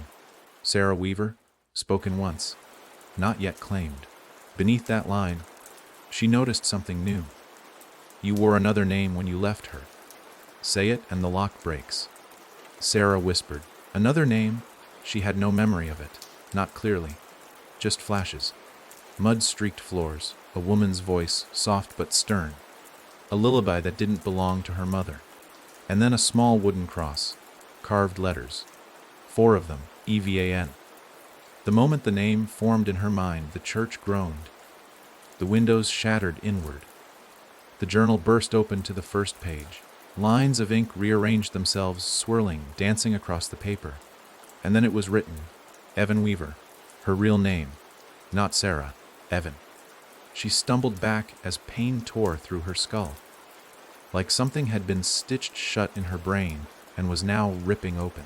Flashes flooded her, standing in a dark hallway, holding a knife, blood on the walls. A voice in her head saying, close the door, let her stay. She'll only hold you back. A memory she had locked away, of Margaret's whisper, curling around her like smoke, of being told she'd be special if she obeyed, and she had obeyed. Sarah, no, Evan, fell to her knees. The church was no longer silent. From the shadows, footsteps echoed, slow, deliberate. Margaret stepped through the doorway, not a vision, not a dream, not a figment clawing its way out of a rotted mirror, but her, whole tall, dressed in black, her mouth sewn shut, but her eyes, God, her eyes, burned with joy. She pointed to the journal, then to Sarah, then to Emily. The message was clear. One of you stays, one of you opens the door. The other forgets. Sarah gritted her teeth. You're not taking her. Margaret's head tilted. She held out her hands. From her palms bloomed flowers, black petals, forget-me-nots. They fell to the ground, hissing as they touched the stone. Emily stepped forward. I know what she wants. Sarah grabbed her. No, she doesn't need you, Sarah. She needed Evan. You opened the door. You made the trade. But I remember who she was before all of this. She was kind once, before the child, before the burial. She turned into this thing because she forgot who she used to be. But I haven't forgotten. Sarah looked at her. You don't know what you're saying. I do, Emily said, voice calm. I remember everything. Margaret watched them like a mother observing her children argue over chores. Emily reached into her pocket and pulled out the red string from the buried box. The one that had bound the bones of June's child. She's not asking for death. She's asking for exchange.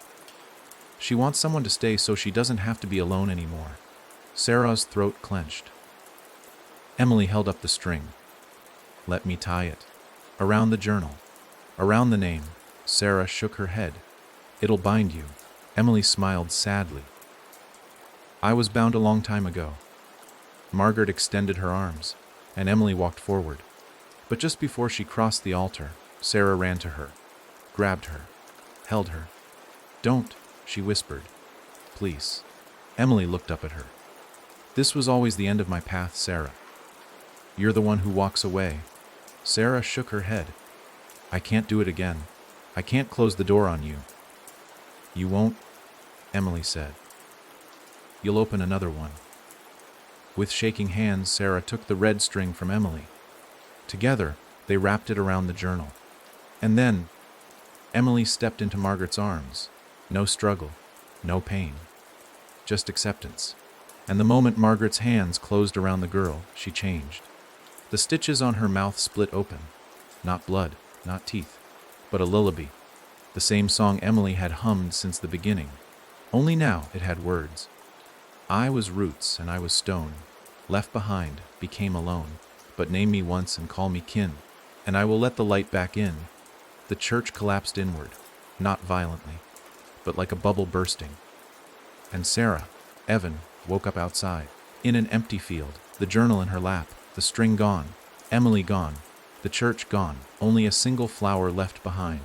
A forget-me-not blooming from bare earth, she cried then, not out of sorrow, but out of something else, a memory, a name, a release. Even Weaver stood in the middle of nowhere, journal in hand, and finally, understood. She wasn't the last of the line. She was the one meant to end it. And that was only the beginning of what came next. There were no roads leading away from the field where Sarah, even now, awoke. Just open land, soft wind, and a sky too quiet to be trusted. For a long time she stood there, still barefoot. The journal pressed against her chest like a newborn she didn't know how to hold. The memory of Emily's voice hadn't faded. It played on loop in her ears, steady and gentle, like she had never left. But Emily had left, or been taken, or merged with whatever Margaret had become. Sarah couldn't be sure which, and the truth was, part of her didn't want to be. Knowing the answer would mean accepting there was no undoing it. That Emily had made her choice. That Margaret had taken her prize. But the world didn't end. Not immediately. No apocalypse broke across the sky. No thunder split the ground. No blood spilled from the clouds. Instead, something worse happened. Everything went back to normal. Too normal. She wandered for what felt like hours, maybe days. The sun moved, but never too far. The wind blew, but never strong enough to rustle anything real. There were no birds, no animals, no distant hum of traffic or power lines. The world looked like the idea of a world, not the real thing. Just enough detail to keep her fooled if she didn't look too closely. Like a painting designed to be admired from a distance. But that smeared when touched, and then she found the orchard. Rows and rows of trees, perfectly spaced, their bark the color of old teeth, their branches curled inward like clutching hands. The fruit was all wrong, pale, oversized, translucent. It pulsed faintly in the dim light. She didn't dare touch it, didn't dare breathe too deeply around it. The smell was cloying, like sugar mixed with something rotten just beneath the surface. There was a path winding through the trees, worn into the grass, clearly used. She followed it, one cautious step at a time, until the trees broke and revealed a house. Another one, not like the others. This one looked new, too new. Its porch gleamed, the windows sparkled. The door was painted a deep red, and carved into its center was a symbol Sarah now recognized immediately, the same one from the napkin. The inverted tree. She approached with dread thick in her throat. The door was open before she touched it. Inside, the walls were white. Blank. No photographs. No furniture. No smell of dust or age. Just white, and in the center of the house sat a woman. Not Margaret, not June, but someone else. She was seated on the floor in a circle of black sand. Her eyes were closed. Her hands rested palm up in her lap. She wore a gray dress, loose and shapeless, and her hair hung in long black ropes down her back. When she opened her eyes, Sarah stopped breathing, because they were Emily's eyes, but the rest of her was different, older, ancient. "A Van Weaver," the woman said calmly. Her voice was both young and ageless, like a child who had lived too many lifetimes. "You followed the roots. You opened the door. You called the name." Sarah swallowed hard. "Emily." The woman didn't nod, didn't shake her head, just stared. "I am what remains of her," she said. "And of others, many others. We are what Margaret became when her hunger turned inward. Not a spirit, not a curse. Something older, something born of promises." Sarah stepped closer. "Why bring me here?" "To show you what your name did." The woman pointed toward the window. Sarah turned. The orchard was gone, replaced with houses. Dozens, hundreds, each identical to the one she stood in now, clones. Spread out in every direction, stretching to the horizon. White walls, red doors, and from each house black sand poured out in slow streams, like blood from a cut that never clots. "You've created a path," the woman said. "A network." Sarah's stomach turned. "How?" "By remembering." She shook her head. "That wasn't my choice. It never is." The woman stood. The sand didn't move beneath her feet. Your bloodline kept her fed. Your silence let her grow. Now that the silence is broken, she needs new soil. Sarah backed toward the door. "I destroyed the root." "No," the woman said. "You transplanted it, And now Sarah could hear it. A low hum beneath the floor, a heartbeat in the foundation. Each house in the distance was pulsing, feeding, and inside each one, someone stood, alone, confused, remembering names, faces, children lost, children forgotten. And as each memory returned, something else was uncoiling in the walls of those houses. "She's not coming through mirrors anymore," Sarah whispered. The woman smiled. "She doesn't have to." Sarah's mind spun. "What do I do?" "You finish the story," the woman said. Sarah blinked. "What does that mean?" "Every story ends in a name," she said. "Yours is Evan, hers was Margaret. But there is one more, the first. The name that June heard in her dreams before the first house was ever built." She stepped close. "There's still a root deeper than Margaret, a seed she fed from. Find it, name it, and bury it where nothing can grow." The woman began to fade. The walls turned transparent. The orchard returned. The houses vanished. And Sarah found herself alone again, standing in the middle of the fruit trees, the journal in her hands glowing faintly. A new page had appeared. Blank, except for one line, "Begin again at the place of sleep." She whispered it aloud, and the ground beneath her opened. No longer earth, but mattress, springs, fabric, a bed. She fell into it like a dream collapsing, and just before her eyes closed, she heard a child's voice in her ear. "Do you remember your first nightmare?" Then, darkness. No light, no footsteps, no lullaby, just breath, not hers, waiting. Sarah's eyes opened in a room she didn't recognize, but somehow her bones did. The ceiling was low, the paint stained with old watermarks that bloomed like bruises across plaster. The wallpaper had once been cheerful, small yellow flowers repeating endlessly, but now it peeled in wide strips, curling like skin from a burn. A single light bulb hung from the ceiling by a frayed cord, swaying slightly though the air was still. The bed beneath her creaked every time she breathed, not from movement, but from response. It was breathing with her, or for her, matching her rhythm as though it needed her alive just long enough. She sat up slowly, and the mattress exhaled. A long, low moan escaped the coils beneath her, almost like it hated to let her go. The sheets were damp, not with sweat, but with something colder, older. Like the bed had been waiting too long for someone to return. The moment her feet touched the floor, the light bulb above her burst with a pop, plunging the room into murk.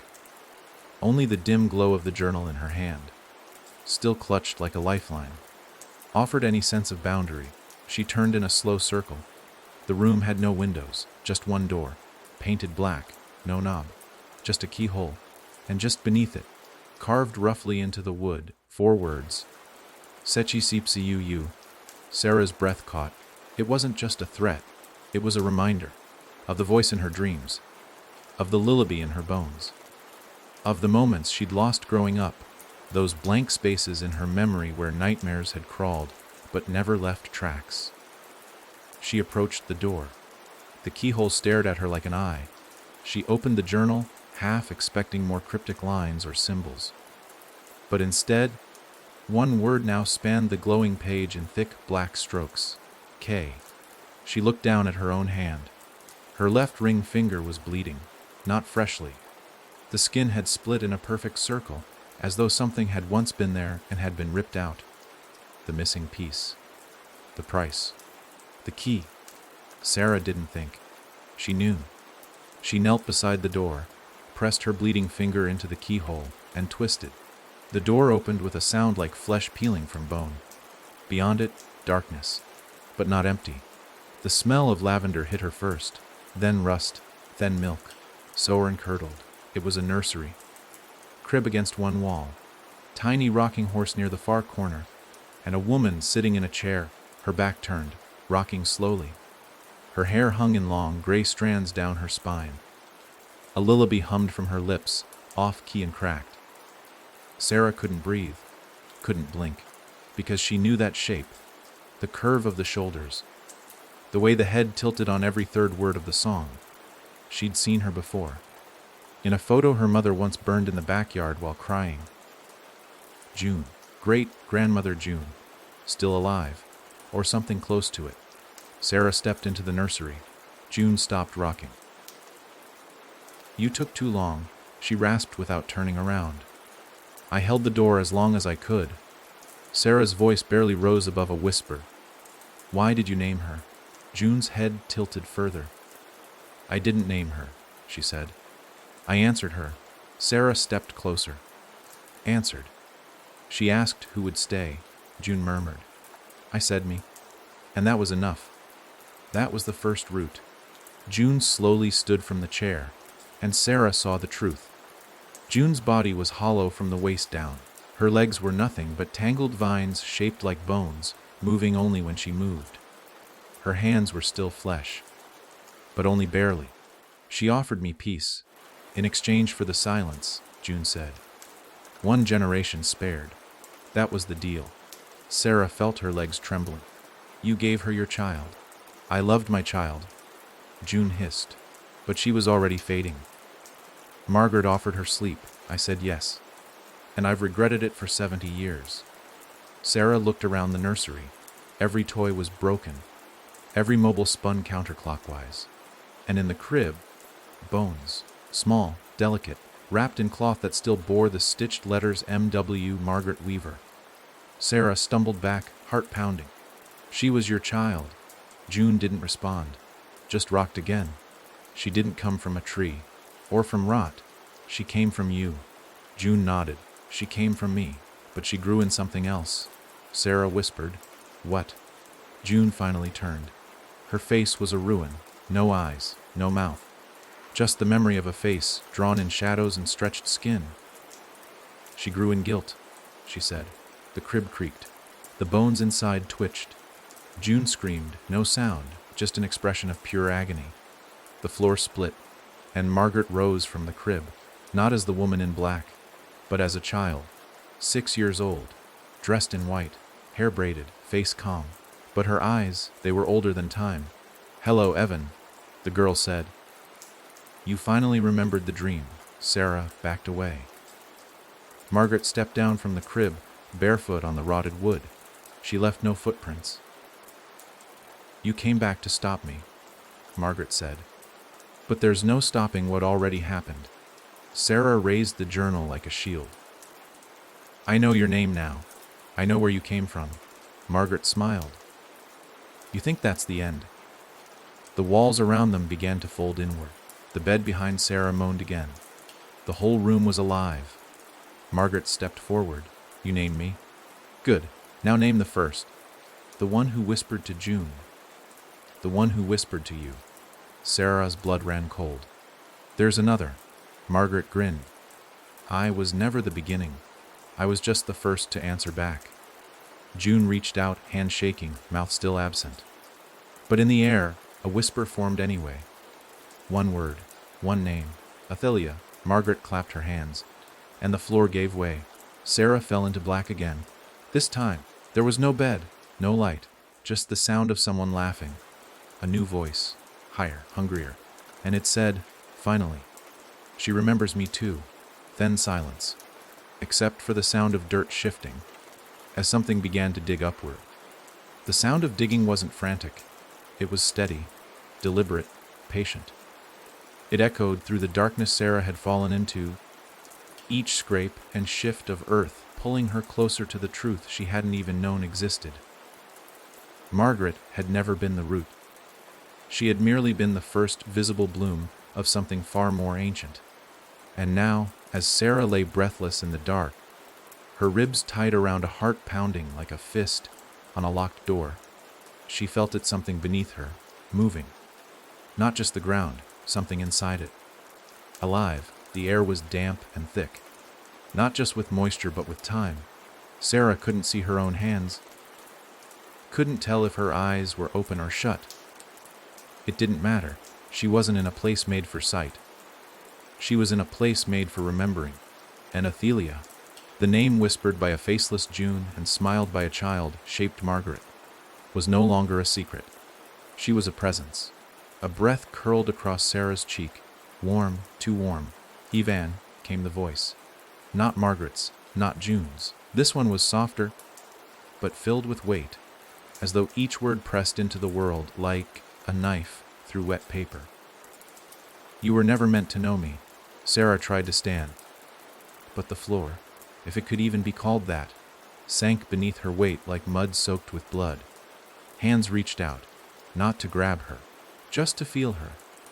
Fingers brushing her ankles, her calves, as if trying to confirm she was real.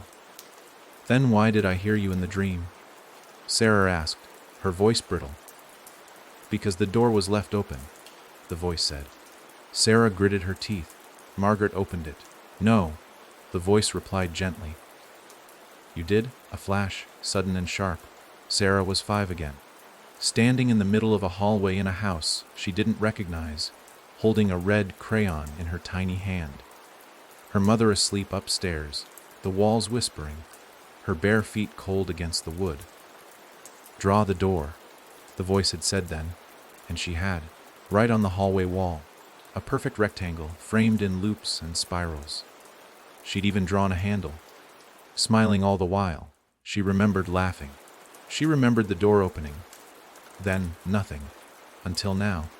The darkness pulled back like peeling bark, revealing a tunnel of roots and bones. Sarah was no longer standing. She was being carried, gently, by something unseen. The tunnel breathed around her, ribs of earth expanding and contracting like the lungs of a sleeping beast. Torches lit themselves as she passed. Carvings lined the walls, faces twisted in ecstasy, pain, and something worse, devotion. Symbols etched in blood, repeated over and over again, and in the center of the largest wall, a mural, a woman's face. Not Margaret, something older, colder. Her eyes were carved deeper than the others, her mouth open wide, as if singing a note no one could hear, and in her arms she held a baby with no face. Ophelia. Sarah was placed gently on her feet in front of the mural, and that's when she saw it. The dirt beneath her was not just dirt, it was skin. Vast, pale, vined, and from it a hand began to rise. Not like a zombie clawing from a grave. This was graceful, intentional. Fingers emerged first, then the palm, then the wrist, as if the earth itself was offering something precious. Ophelia, the mother beneath, the root before the root. Sarah backed away as the hand rested on the ground, palm up. From the fingers, vines began to grow. Fast, aggressive, they snaked up the walls, split the torches, cracked the ceiling. And then the voice again. Say it? Sarah trembled. Say what? My full name. Sarah shook her head. I don't know it. You do? The voice hissed. It's inside you. That's why Margaret chose you. You were the echo. The air shimmered. 1,000 whispers filled the tunnel. Names, names, names. All wrong. All broken. Then Sarah spoke. Not her voice. Not her breath. Just sound bursting from her like water from a dam. Ophelia Vasari. The vines froze. The air shattered. And the mural smiled. For the first time, Sarah fell to her knees. The hand beneath her pulsed. A heartbeat. Once, twice, then stopped. The ground split, and Ophelia stood, naked, tall. Eyes like mirrors filled with rot, hair that dragged the floor. A smile that belonged in no human mouth. Thank you, child, she said. And the entire tunnel screamed. Every wall bled. The roots snapped open like ribs. And behind her, the army waited. Children with no mouths. Women with no eyes. Men bent backward in shapes that defied anatomy. The forgotten, not ghosts, not memories, but gifts, given to her by generations of silence. Sarah clutched the journal, which now burned in her hand. She opened it. A new page had written itself in black ash, to end her, forget her. She looked up at Ophelia, whose eyes gleamed. That is not so easily done, she said. Sarah understood the truth now. Naming gave power, but forgetting, that erased it. Margaret had only ever wanted to be remembered, but Ophelia she feared being forgotten, which meant that was the only way to stop her. Sarah stood, raised the journal, and whispered, You are nothing. Ophelia blinked. The walls shook. A crack split her chest. I don't know you, Sarah said louder. No one does. No one will. The tunnel began to crumble. Athelia took a step forward. Her body flaked like burnt paper. Sarah stepped back and shouted, "Yoar-not-ing." The hand turned to dust. The mural burst into flame, and the world collapsed. Not into chaos, not into fire, but into silence. And when Sarah opened her eyes again, she was in her childhood bed. Morning light on the wall. Birdsong outside. A woman humming in the kitchen. For a moment, she thought it was all a dream, until she looked in the mirror and saw Emily standing behind her, smiling, but not moving her lips. And in the journal, still glowing faintly on the bedside table, one sentence remained: "To forget is to bury." But burial means it can always be dug up again. Sarah closed the book, and for the first time, she was afraid to sleep. The birds kept singing long after they should have stopped. Sarah sat on the edge of her bed, barely blinking, listening to their cheery warble echo through the window, like a recorded loop, too perfect to be real. She stared at the reflection in the mirror across the room. Emily's small form still behind her, still smiling, still wrong. Her lips never moved. Her eyes never blinked. She was a picture trapped in glass. But Sarah could feel her presence, not just behind her in the mirror, but inside her. Like something left a piece of itself behind when the world broke and stitched itself back together. She should have been grateful. She had named Athelia, banished her into the silence, burned her voice with the power of forgetfulness. But that final warning scrawled in ash inside the journal still clung to her like a wet sheet. Burial means it can always be dug up again. And in the pit of her stomach, Sarah knew someone somewhere would dig. She stood and moved cautiously through her childhood home. It looked untouched. Every toy she remembered. Every book still shelved in exact alphabetical order. Even the tear on the corner of the living room couch from when she was 7 and thought scissors were magic wands. She ran her hand over it now, half expecting dust, but there wasn't a speck. This wasn't memory.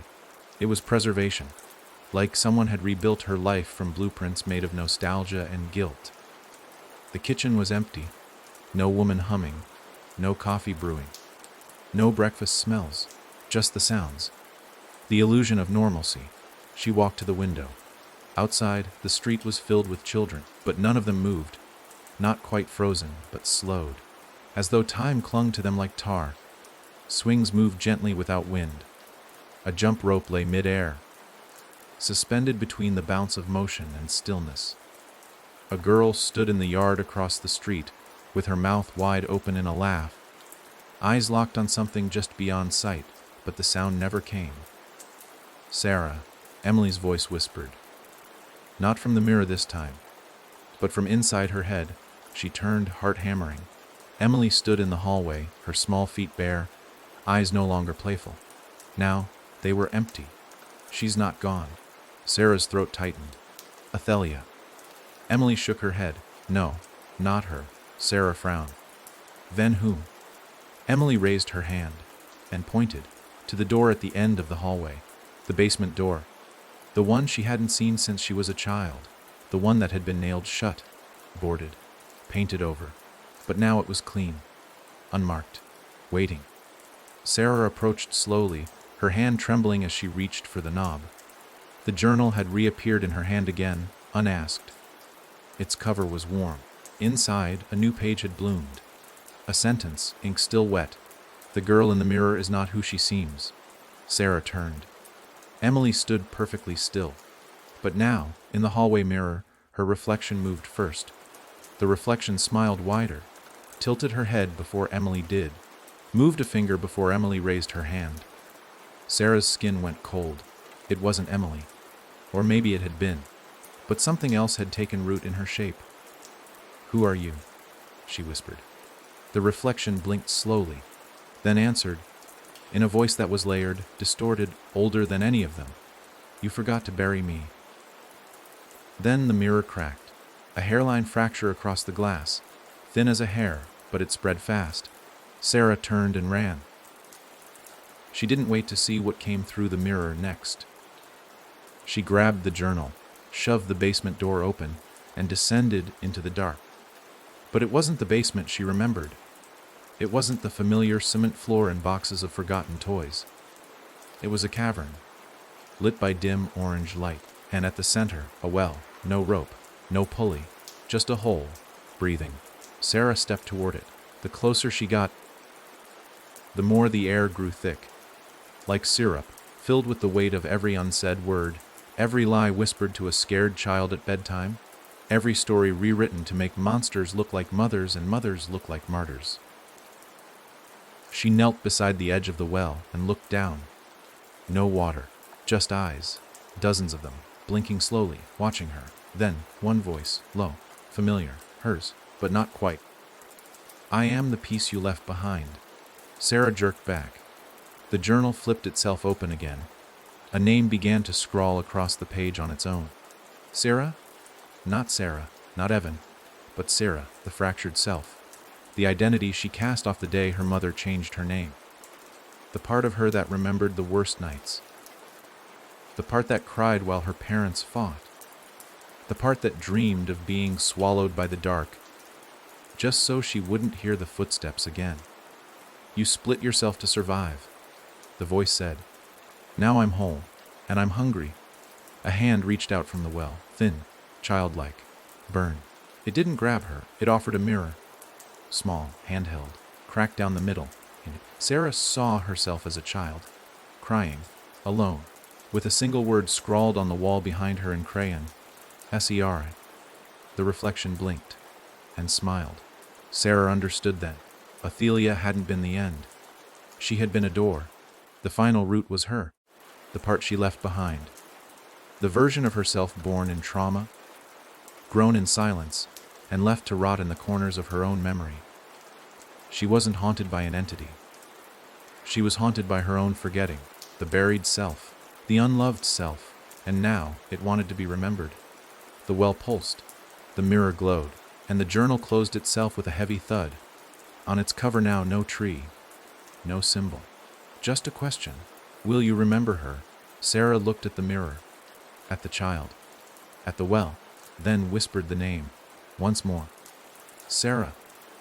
And the world turned inside out. It didn't happen with thunder. There was no crack in the sky, no trembling of the ground, no wild shatter of glass to signal the collapse. When Sarah whispered the name, Sarah, it was almost anticlimactic. The well didn't roar open or swallow her whole. No screams filled the chamber. No arms dragged her downward. No ghosts wailed in gratitude or rage. Instead, everything simply stopped. The air froze mid-motion. The faint flicker of firelight that had been licking the walls dimmed to gray. Her own heartbeat, a frantic thrum just seconds ago, now thudded heavy and slow, as if it too waited for something to respond. But the silence wasn't emptiness. It was watching her, listening, and then something whispered from below. Not from the well anymore, not from the basement. From inside her, it wasn't a voice, not truly. It was more like a memory, fully formed and moving through her muscles, as if it had always been there, waiting for permission to take shape. She dropped the mirror. It didn't break. It just sank into the stone floor like the surface had turned to water, vanishing beneath her feet. And then the ground softened. No, not the ground. The space around her. The very shape of the room twisted like fabric under tension. Her skin tightened, goosebumps rising like braille down her arms. She turned and saw herself, not a shadow, not a trick of the eye, not a warped reflection. Her. A perfect, precise version of her at 7 years old, standing barefoot, hands folded behind her back, head tilted. But her eyes weren't right. They were too clear, too knowing, too still. "Hello," the girl said softly. "Sarah, no." Evan stared. "You're Sarah." The girl nodded. "You buried me in the dream when you changed the name, when you decided it was easier to be Sarah. But I never left." Even felt her throat close. The girl's voice didn't echo, but it pressed, like words carved into her lungs. "You kept her alive," Evan said. "Margaret, you let her grow." Sarah's smile didn't change. She didn't need much. just pain. You fed her. Every night you lied to yourself about who you were. Every night you heard the whispers and pretended it was the house. Evan stepped back, bumping into the edge of the well. You're just a splinter. A fragment. I'm the root, Sierra said simply. She was just the tree. The journal in Evan's hand flared with heat. She opened it instinctively, and this time, the pages didn't contain riddles or warnings. They held memories. Her memories. Each page a scene she hadn't allowed herself to keep. A broken arm at age 6, blamed on a fall, but really the result of a door slammed too hard in fear. The closet she used to hide in when her parents' voices got too loud. The nights she whispered the lullaby with tears in her throat just to keep the dark from crawling up her bed. Page after page. Grief. Guilt. Silence. But also choice. The day she asked her mother to stop calling her by her middle name. The moment she erased Sarah from the inside and filled the gap with Sarah. And then later Evan. Every name a shield. You survived, the girl said. That's what you were supposed to do. Evan looked up. Then why are you still here? Sarah's expression changed. Just slightly. Enough for the smile to falter. Because you forgot why you survived. A deep groan echoed through the cavern. Evan turned. The walls had changed. They were no longer stone. They were mirrors. Hundreds of them, stacked in jagged rows, stretching up into a ceiling that had no end. Each one showed something different, not versions of herself, but possibilities. Paths not taken, decisions made in parallel. Even saw a version of herself who never left Ashwood. One who joined Margaret, one who became her. Another who lived a normal life, unbothered, unaware, because in that version, she never remembered Sierra. But the most terrifying reflection wasn't a version of her. It was the world without her. No Evan, no Sarah, just the houses, hundreds of them spreading, thriving, feeding. All untouched because no one stood in the way. Evan backed away, breath catching. What do I do? Sarah's answer came like a stone. You bury me again. Evan blinked. What? Sarah took a step forward. Not forget, not deny. You bury me with love, with truth. You name me not as your shadow, not as your ghost, but as your beginning. Evan stared at the girl. And for the first time she saw her not as an invader, not as a threat, but as the child she had once been. Terrified. Alone. Desperate to be seen. I see you, Evan whispered. Sarah nodded. Then lay me down properly. Finally. The well behind Evan opened wide. Not black, not empty. A bed. Small. White sheets. A pillow stitched with the initials SW. Evan reached out, took Sarah's hand. It was warm. Alive together, they walked to the bed. Sarah climbed in without fear. Pulled the blanket up to her chest. Smiled one last time. Don't let anyone dig me up again. Even placed the mirror on her chest. And closed her eyes. A gust of wind blew through the chamber. The mirrors cracked. The light flickered. And then, gone. Evan awoke in her adult body, sitting in a chair in the center of a forest clearing. The sun was rising. Birds chirped. Real this time, no loop. No lie. She stood slowly, the journal still in her lap. It was blank. Every page. Not erased. Released. The trees whispered like old friends. And in the distance, the faintest hum of a lullaby, not cursed, not binding. Just a song. Evan walked to the edge of the forest where a single house stood. Her house, the real one. Peeling paint, cracked steps. But no pulsing walls. No whispering mirrors. Inside, it was silent, empty, and at peace. She sat on the floor and let the morning come. No more doors. No more names. No more roots. Just memory. And her, still standing, still whole. But not alone anymore. Because Sarah wasn't gone, she was home. Evan didn't speak for 3 days. Not because she was afraid or broken, but because there was simply nothing left to say. Not to herself. Not to the house, and certainly not to the past. Words felt heavy now, like keys to doors she no longer wanted to open. She spent her days in silence, walking barefoot through the house she'd once been afraid to enter, and now, for the first time, truly understood. It wasn't haunted. It wasn't evil. It was injured, scarred by all the lives lived and lost inside its walls. A quiet place that had become a holding cell for memories too heavy to carry and too dangerous to forget. She found the room again on the morning of the fourth day. The one no blueprint ever mentioned. It wasn't behind a locked door or under a hidden stairwell.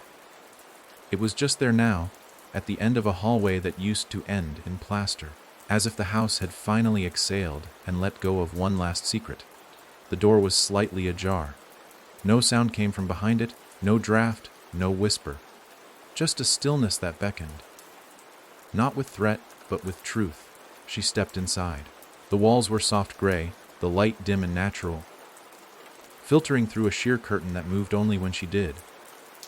In the center of the room was a child's bed, the same one Sarah had lain in, but there were no mirrors, no journals, no traces of Margaret or Athelia or any of the horrors that had crawled out from beneath her memories. Just a single chair facing the bed. She sat down slowly, and the room remembered, not in a loud or sudden way, but with weight. She could feel the impressions in the air, moments folding around her like breath caught in old sheets. A child's laugh once lived here, a lullaby sung without malice. Hands once held books open, feet once patted across the rug. She felt it all, and for the first time, she allowed it. No resistance, no denial. She welcomed the memory. A picture frame stood on the bedside table, empty, glass intact, wood polished, but no photo. Avon reached out and touched it, and suddenly, warmth spilled through her fingers. Not burning, not strange, just real. The kind of warmth that feels like sunlight after weeks of rain. And then a picture appeared. Sarah, but not crying, not frightened, not clawing at the edge of a crib or staring through a broken mirror. She was smiling, at peace, whole. Evan wept, not out of fear or sadness, but out of recognition. She had carried Sarah for so long like a shadow stitched to her heels. But now, here she was, framed in light, finally belonging to a moment that asked nothing of her. And for the first time, Evan didn't feel alone in her skin. Later that day, she buried the journal, not in the woods, not in the basement, in the backyard, beneath the roots of an old oak tree whose limbs arched protectively over the house. She didn't burn it or rip it apart. She folded it carefully, placed it in a tin box and pressed it into the earth. As her fingers pushed the last layer of soil over it, she whispered a single phrase, "Let it stay buried." The wind didn't answer, the ground didn't tremble, and for once, that was enough. That night, she slept. Not deeply, not dreamlessly, but without terror, without waking in sweat, without hearing names clawing at the inside of her skull. She dreamed of water, calm, still, reflecting stars instead of faces, and Sarah sitting on a dock with her legs dangling over the edge, humming the lullaby not as a warning, but as a song. Morning came gently. Evan walked the perimeter of the property, watching the trees breathe slow and soft. No vines curled beneath her feet. No shadows darted from corner to corner. The birds chirped and meant it this time. She had expected to feel haunted by the quiet, but instead it felt earned. She made tea and sat on the porch, watched the breeze push through the tall grass. She thought about all the names. June, Margaret, Athelia, Sarah, Evan, each one a weight, each one a doorway, each one finally closed. She didn't know if someone someday would find the journal again, dig too deep, whisper a name they didn't understand, unlock something old and unfinished. She hoped not. But if they did, she'd be ready, because the house remembered, and so did she. It began again, not with a scream or a crack in the sky, but with a sound so soft it might have been nothing at all. Evan was sitting at her kitchen table, stirring tea she'd already forgotten to drink, when she heard it a creak from the upstairs hallway. Not a sinister creak, not one of those groaning boards that suggest something rotten moving underfoot. Just a sound. Ordinary. Casual. Forgettable, if not for what followed. Because that's when the second noise came, the unmistakable thud of something falling. Small, sharp, controlled. Like a marble hitting the floor and rolling slightly before stopping at the edge of her attention. She didn't move at first, just listened. Let the air stretch. Maybe it was nothing. The house settling. A draft catching a picture frame. The kind of things houses do in the quiet, after trauma has been rinsed from their walls and forgotten things laid to rest. But Evan had learned that silence was rarely honest, and that ordinary sounds, when they come from places where there should be none, carry weight. So she rose, slowly, and climbed the stairs. Each step felt familiar now, the creaks not warnings, but memories. She no longer flinched with each one. But by the time she reached the top, she wasn't sure if her skin had tightened from cold or from something else. The hallway stretched in both directions. One side led to her bedroom. The other ended in a wall of framed photographs. Family portraits. Some real. Some she was sure she'd never taken. The sound had come from behind her bedroom door. It stood ajar now, and something, waited beyond it. Evan pushed the door gently. The hinges sighing open like they were glad to be useful again. Her room looked untouched. The window still half cracked. The bedsheet slightly rumpled from her restless sleep. Nothing out of place until she saw the mirror.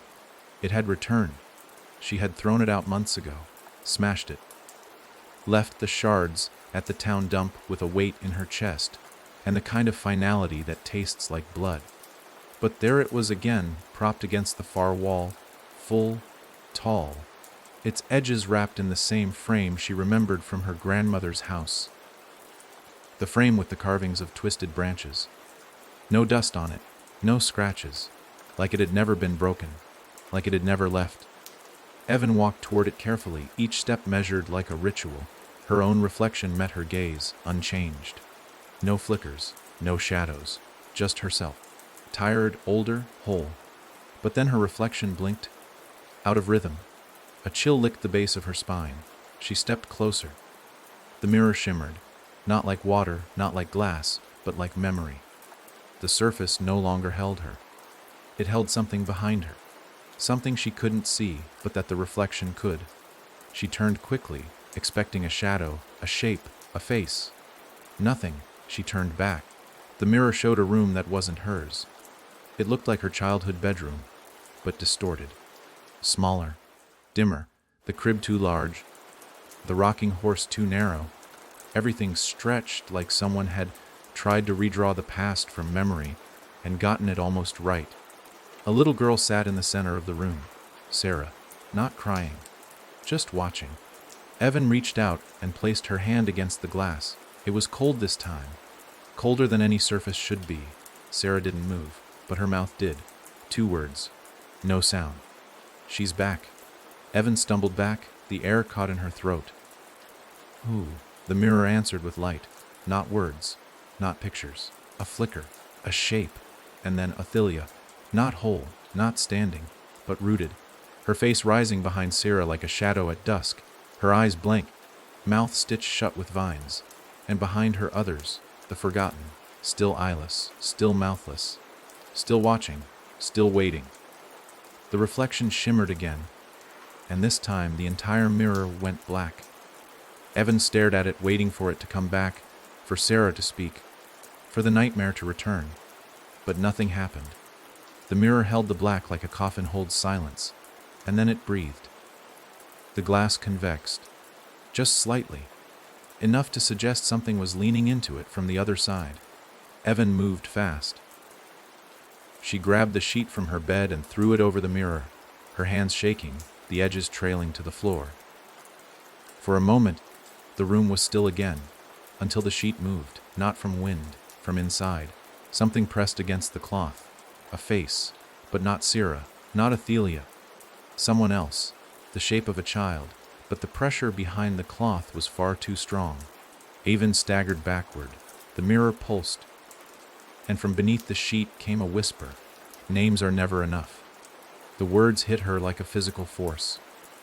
She turned and fled, down the hallway. Down the stairs, heart hammering so loud it echoed off the walls. When she reached the kitchen, she grabbed the drawer, yanked it open, searching for anything sharp, anything she could use to destroy the mirror a second time. But she paused, because the drawer was empty. Every tool, every knife, every pair of scissors, gone, and in their place was a note. Old parchment, burned edges, handwritten in looping black ink. "You cannot kill what you loved." She dropped it, her breath caught, because deep inside her, the memories twisted like wet roots pulling against her ribs. There was something she hadn't faced. Something beneath even Sierra. Something she'd wanted to remember. Something she had loved once. And now, that love had found its way back. But it was no longer innocent. No longer waiting. It was coming through the mirror. It didn't matter that the journal was buried. Didn't matter that Athelia had been named. Sarah had been laid to rest, Margaret sealed. There had been another, the first lullaby. The first story whispered not by a grandmother, not by a mother, but by Evan herself. Back when she used to sit alone and talk to the mirror, imagining a sister who would come and take her away from all the fighting, from the bruises, from the silence. She used to name her. She thought she'd forgotten. But now the mirror remembered. The sheet slid off upstairs with a sound like paper tearing. Avon didn't run. This time she walked. Back up the stairs, back down the hall, back to the mirror. It was uncovered now, and the room reflected in it was hers again, but empty. Except for one thing, a name, written in red across the walls, over and over. The name she hadn't spoken since she was 5. Alora. Her imaginary friend. Her comfort. Her wish. Her creation. And now, something more. The mirror pulsed again, and the glass began to crack from the inside. The first crack was thin, like a hairline fracture in porcelain, barely visible but full of promise.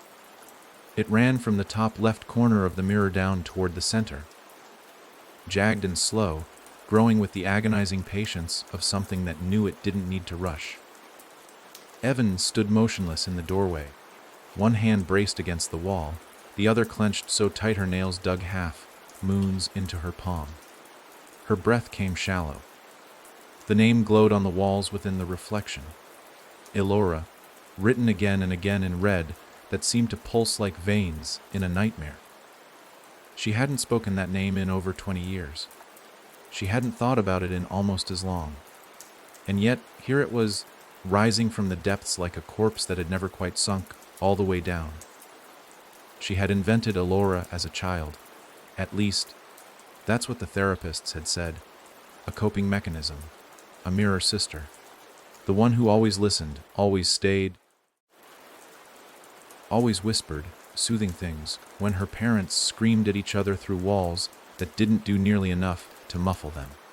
Elora had been her secret, her savior.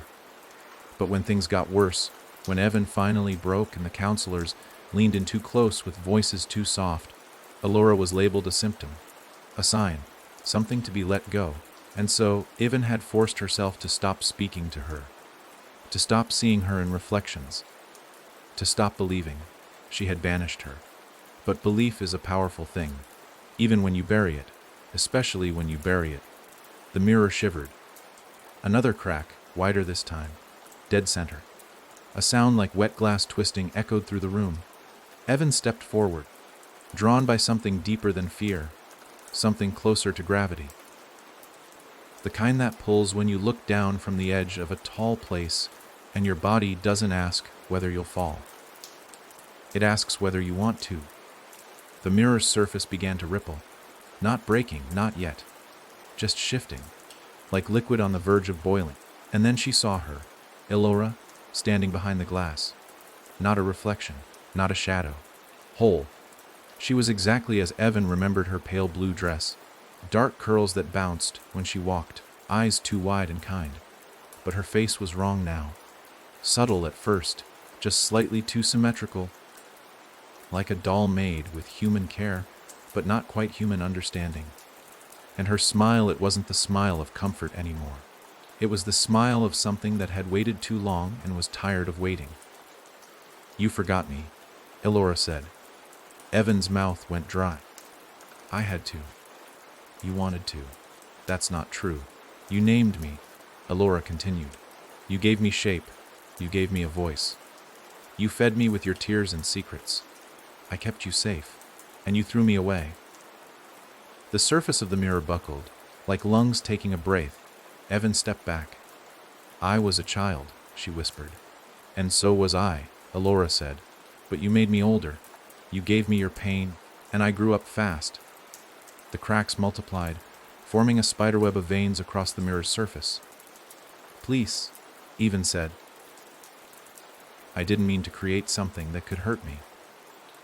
But I didn't come to hurt you, Elora said gently. I came to return what you gave me. The mirror shattered, not outward, but inward, pulling the shards into itself, folding like paper soaked in oil. The frame twisted and bent, collapsing in on itself until there was no glass at all. Just a hole in the wall, a doorway, and Elora stood inside it. Her feet hovered just an inch off the floor. Her eyes glowed with memory. Her hands hung loose at her sides, palms up as if waiting to receive something. She stepped into the room, not with menace, but with certainty. The air thickened, as if every molecule in the room leaned in to listen. Evan couldn't breathe, not because of fear, because of recognition. She knew this feeling. It was the same cold comfort she'd once clung to when she was small, afraid, and desperate for a voice that promised it would all be okay. Elora moved toward her. I don't want to fight, Evan said. I don't want to be forgotten, Elora replied. Then what do you want? To merge.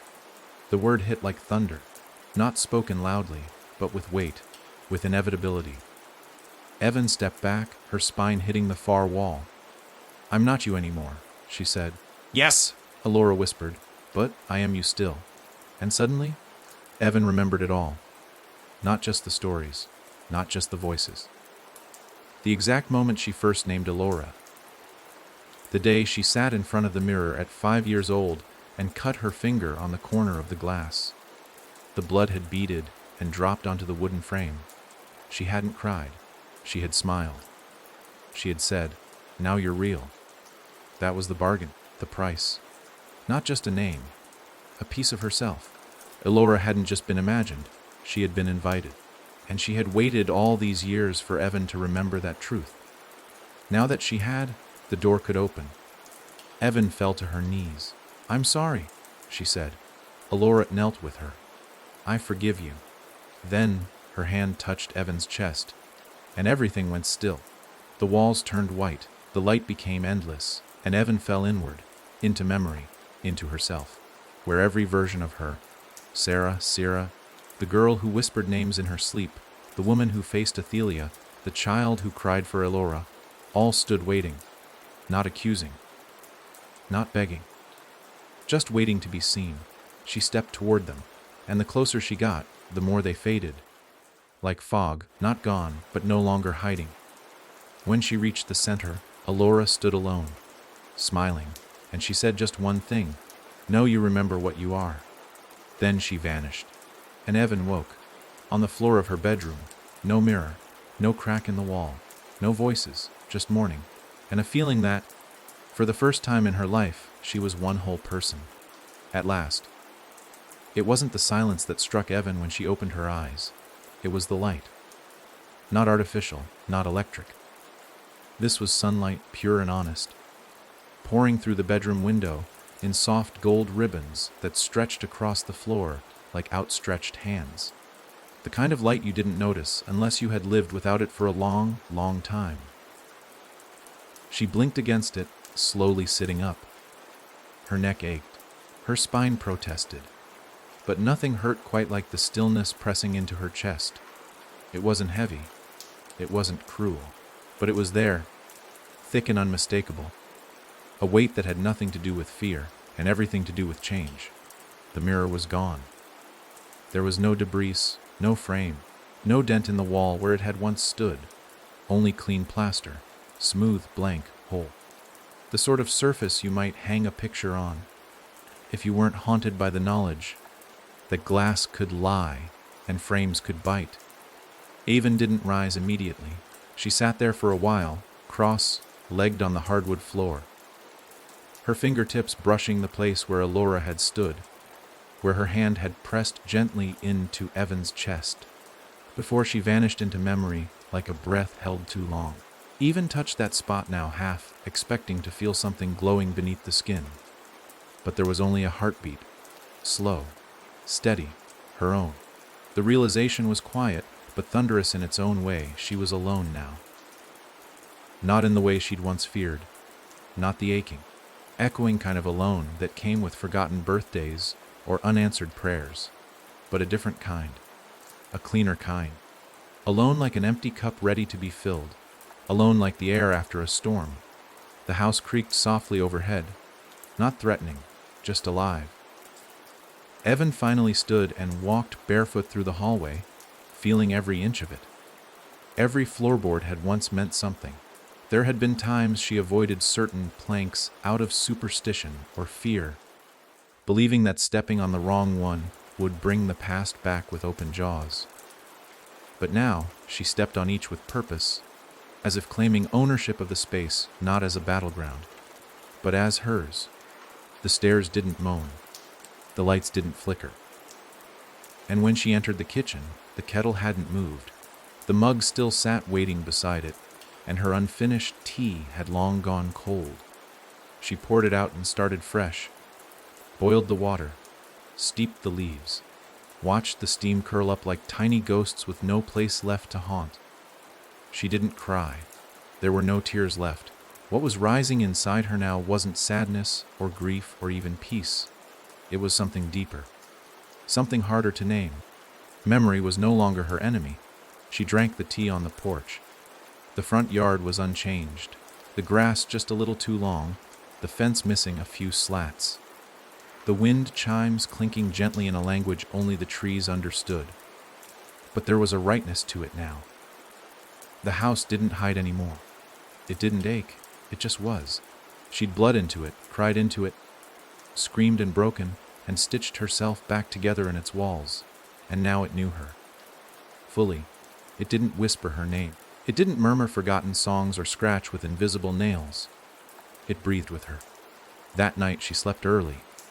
No nightmares, no voices. No Sarah in the walls or Margaret in the corners.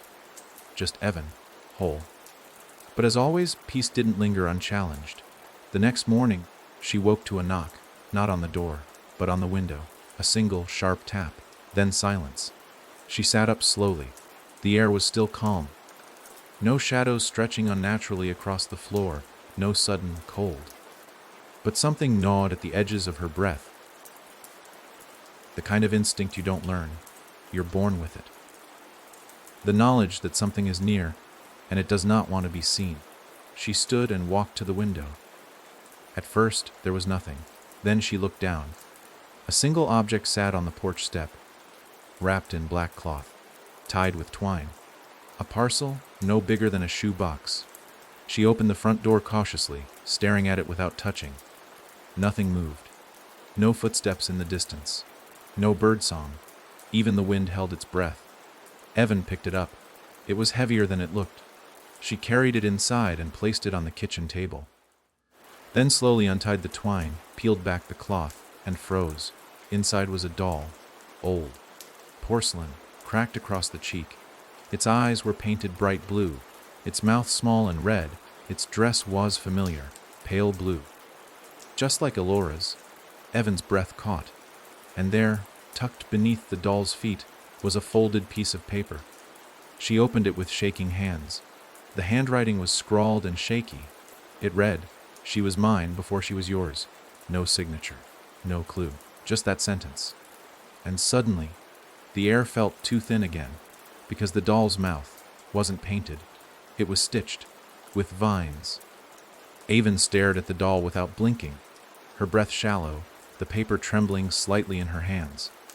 The words were simple, only 7 of them, but they pulsed with intent.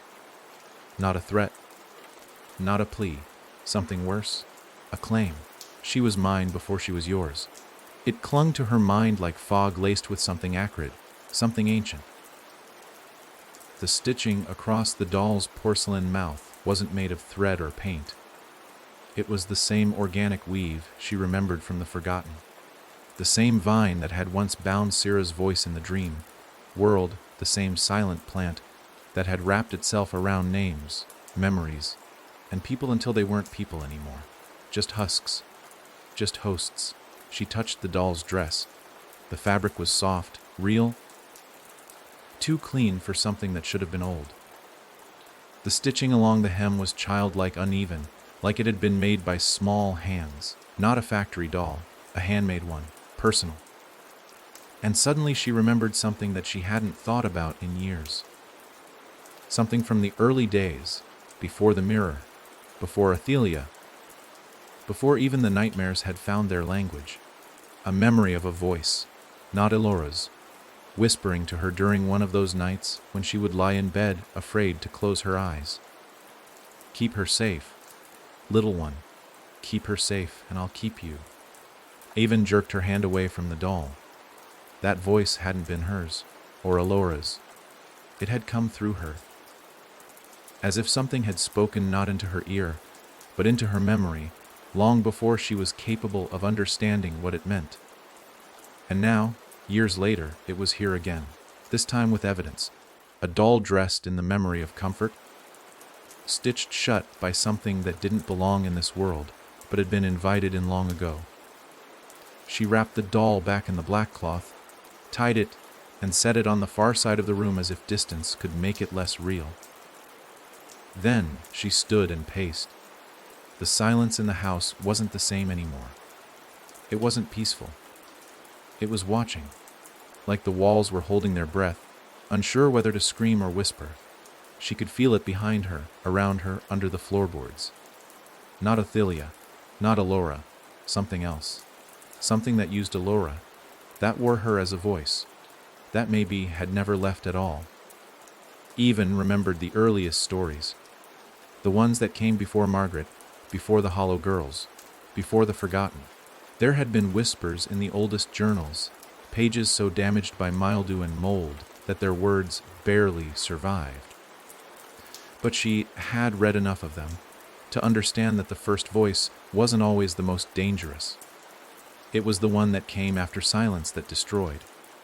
The first lullaby, that was what the oldest entry had called it. The lullaby that didn't come from a mother or a sister or a ghost. The one that taught the voice how to speak. She thought of the tree now. The one she'd seen in visions. The one with roots wrapped in children's names and branches dripping in silence. She thought she had buried its last breath when she laid Syrah to rest. But roots don't die easy, and some things take years to claw their way back to the surface. She went to the backyard, to the old oak, where the journal was buried. The ground was disturbed, not dug up, not torn, just loosened, like something had wriggled out. The tin box lay exposed, the soil pushed aside as if the earth itself had tried to spit it back out. She opened it.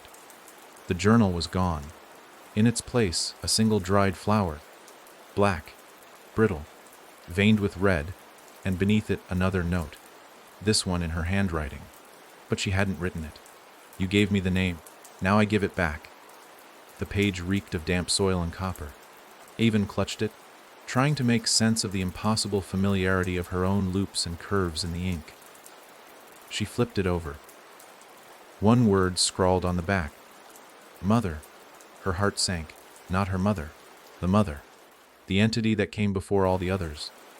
The one whispered about in old Ashwood town records, referred to only in warnings and burned passages. A being that didn't take form, but wore it. One that could slip through names, through songs, through stories told to children, and dreams dreamt by the lonely. She had called it something else in childhood. She had thought it was Elora. But it had always been waiting, not to be remembered, but to be believed. She returned inside and found the doll sitting upright on the table. She hadn't placed it like that. Its eyes stared straight ahead.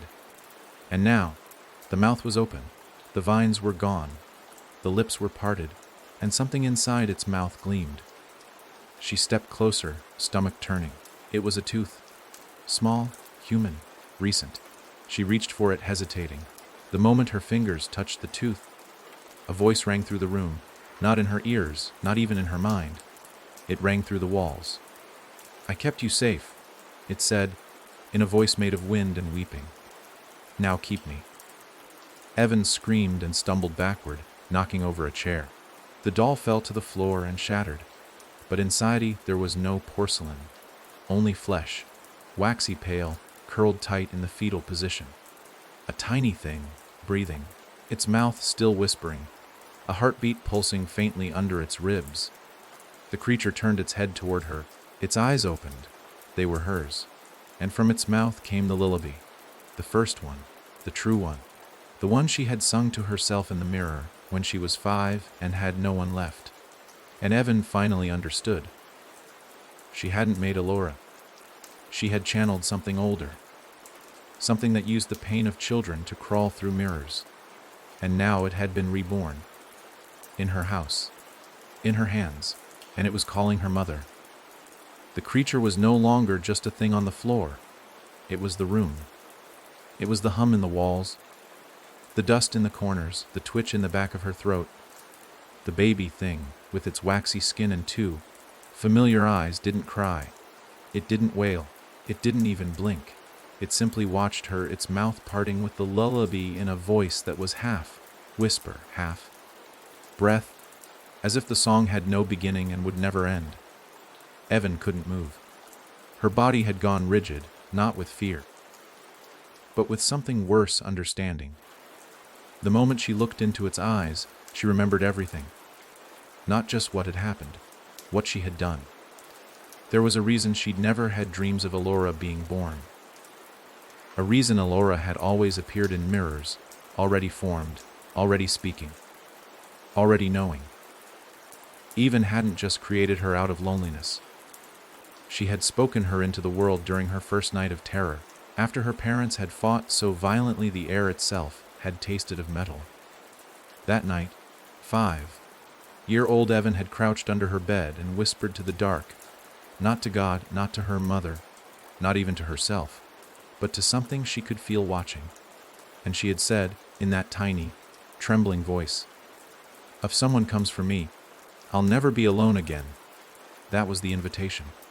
Not a spell, not a summoning, a permission slip written in fear. This thing on the floor, this twisted, miniature being pulsing with life and memory and hunger, it wasn't just a result of that moment. It was that moment, preserved, encased, given form. Evan had forgotten it not because she'd repressed it, but because it had never really ended. The lullaby wasn't a song. It was a loop, a snare, and all this time she'd been walking its length thinking she'd escaped it, when in truth, she'd only been circling back to the beginning. She crouched slowly, trying not to collapse under the pressure building behind her eyes. "What are you?" she whispered. The creature blinked once, unnervingly slow. Then its lips moved. "You gave me a name before you even knew what names were." "I never meant for this." "You meant it enough." Evan's breath caught in her throat. "Elora." The creature didn't flinch at the name. "Elora was only the skin. I was underneath, waiting for you to remember that I came first. You're not mine, but I chose you. You were soft, open, singing to the dark without knowing it could sing back." Evan stood, backing toward the hallway, never taking her eyes off the thing. It didn't follow. It didn't need to. It had her. In its blood, in its voice, in the tiny memory-soaked bones of her house. The hallway stretched longer than it should have. Each step she took echoed too many times, like the walls couldn't agree on distance. She needed to burn it. That thought came like a knife in the fog, sharp, immediate, final. But fire never worked in the stories. It only burned the body, not the invitation. You couldn't destroy something born from belief with heat and smoke. You had to rename it. Break the seal by unmaking the thing it thought it was. But how do you rename something you don't understand? She ran to the attic. That was where the real things always were. Not in the basement, not in the dark woods, but up high, where memories drifted like dust and waited to be noticed. The trapdoor groaned as she pulled it down, and the ladder creaked like an old man sighing in his sleep. She climbed into the heat, coughing through the staleness. The attic was full of boxes she hadn't opened in decades. She tore through them. Old photos, drawings, childhood toys. And then she found it. A journal, not the one from the backyard, not the one with Margaret's whispers. This one was hers, her first one. A pink notebook with glitter on the cover and stars drawn on every corner. She flipped through pages, filled with awkward letters and crooked hearts, searching for the early ones. The ones from when she was 5. There, page after page of crude drawings, Evan and Elora holding hands. Elora flying. Elora with no face. Elora with black eyes. And beneath one sketch, a house made of vines and mirrors, was a single sentence scrawled in jagged, angry handwriting. She lives in the name I don't remember. Evan felt the room tilt. A trick of the mind, maybe. Or maybe not. The creature downstairs hadn't attacked. It hadn't needed to. It was waiting for the name. The real one. The one that Evan had whispered only once and forgotten immediately. Because forgetting was part of the deal. You gave the name, and it took your memory of giving it, until you were ready to receive it back. She flipped the next page. It was blank. No, not blank. There were letters, faint, hidden under the ink. Something she must have written and erased or written over. She held the page to the light, squinting. There it was, Morel, a name she had never spoken since. Not Elora, that was the root. The mother name, Morel. The one that slipped in through a lullaby. The one that listened when no one else did. She whispered it now, trembling. And the house shuddered. Not an earthquake, not an explosion. A full-body tremor like every nail, every board. Every breath in the walls was reacting to the name being spoken again. Morel, she said louder. A scream burst through the floorboards. Not a child's scream, not even a woman's. A scream full of loss, of rage, of birth. The creature downstairs let out a wail that shook glass from the windows and brought tears to Evan's eyes. She staggered down the ladder, nearly falling, heart racing. The air was boiling now, thick with rot and sweetness. As she reached the kitchen, she saw the thing on the floor, still small, still curled. But now its flesh was peeling back, slowly, like a shell splitting. Morel, she said again, and this time it begged. No, not again, not yet. But Evan didn't stop. You came to me in pieces. You fed on the name I forgot. But I remember now. You're not Elora. You were never Elora. You were Morel. And you are not mine anymore. The thing let out one last breath. A long, rattling exhale. And then it cracked. Down the center, like an egg splitting under heat. From inside, something emerged. Not a body. A shadow, long and thin, impossibly tall. With limbs like branches and a head with no face. Only smooth skin where features should have been. It rose from the husk of the creature like smoke turning solid. It didn't scream again. It simply folded inward, vanishing in on itself like paper consumed by flame without fire. Gone, and the house exhaled. The lights flickered once. The air cleared. The silence became soft again. And Evan, sweating, shaking, holding the journal like a shield, stood alone in the kitchen. This time, for real. The doll was nothing but ash. And the name, Morel, hung in the air like the last note of a forgotten song. She had spoken it. She had named it. And by naming it, she had unmade it. For the first time in weeks, Evan slept without waking in cold fits. No whispers crawled up her spine. No mirrors sighed from the corners. The name, Morel, still echoed in the back of her mind like a bell struck deep underwater. But it no longer held her in its grip. It was strange how peace didn't feel like celebration. It felt more like silence after a long scream.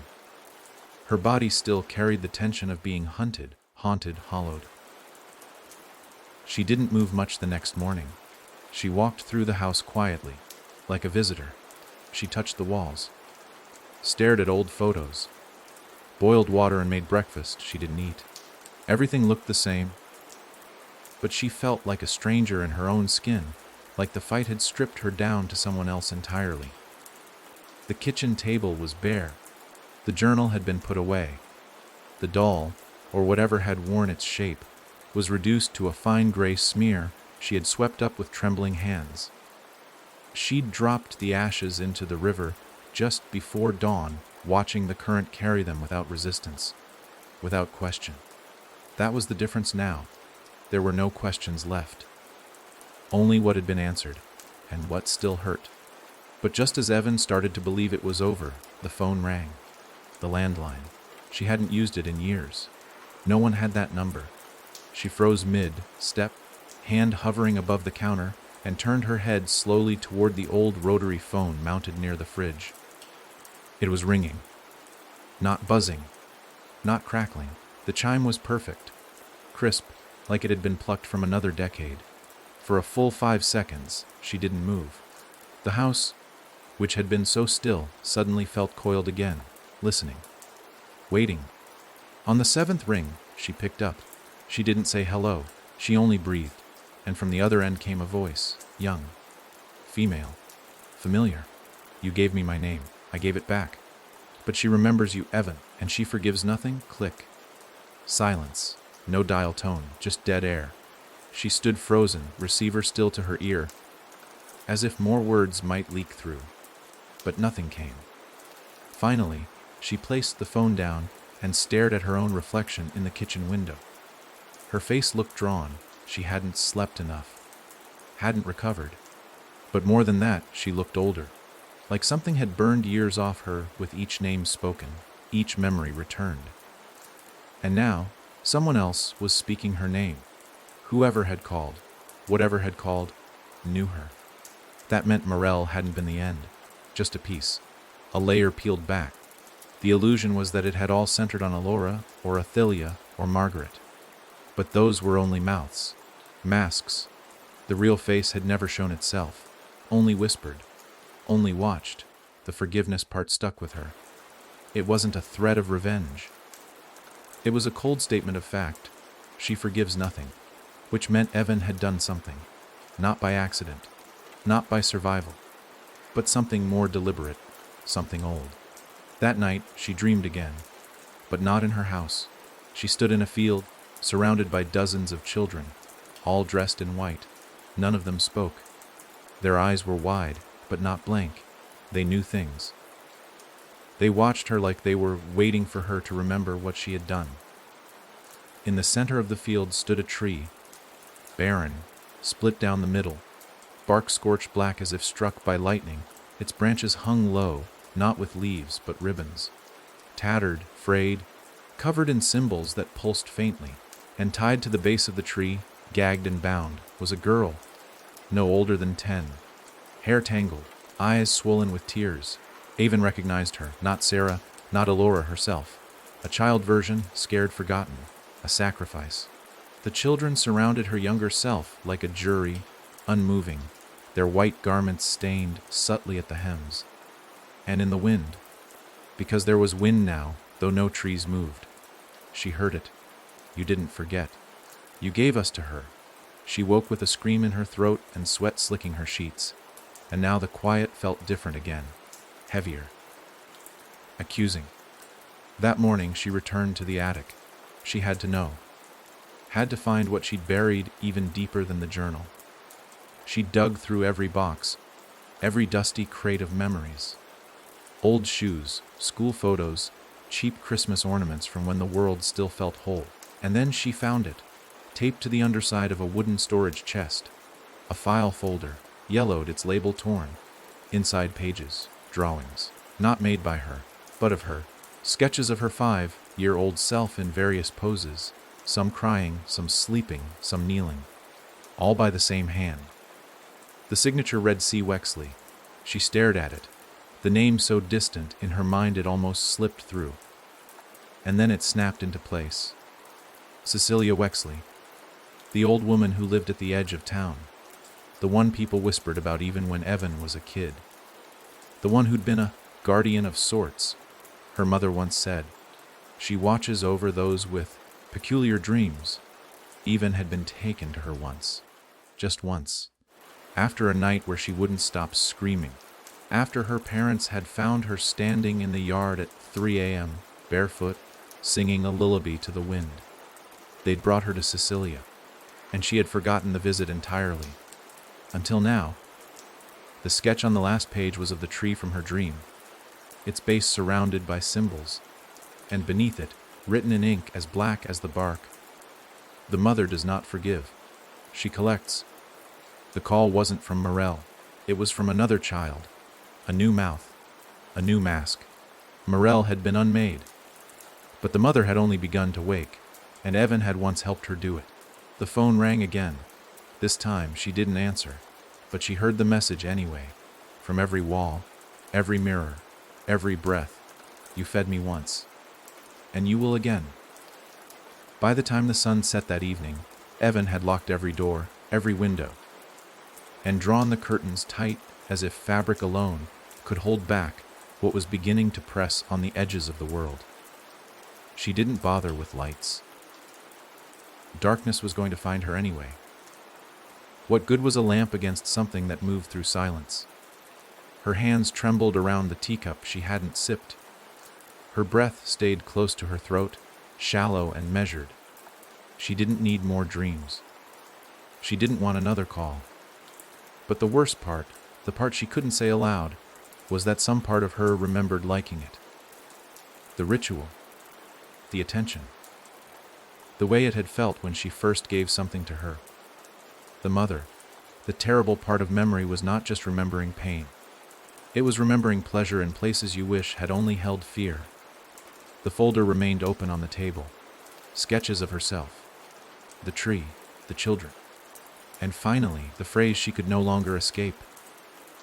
You fed me once, and you will again. It repeated in her head like a metronome. Slow and steady and final. And though the voice had come from nowhere, the message was undeniably for her.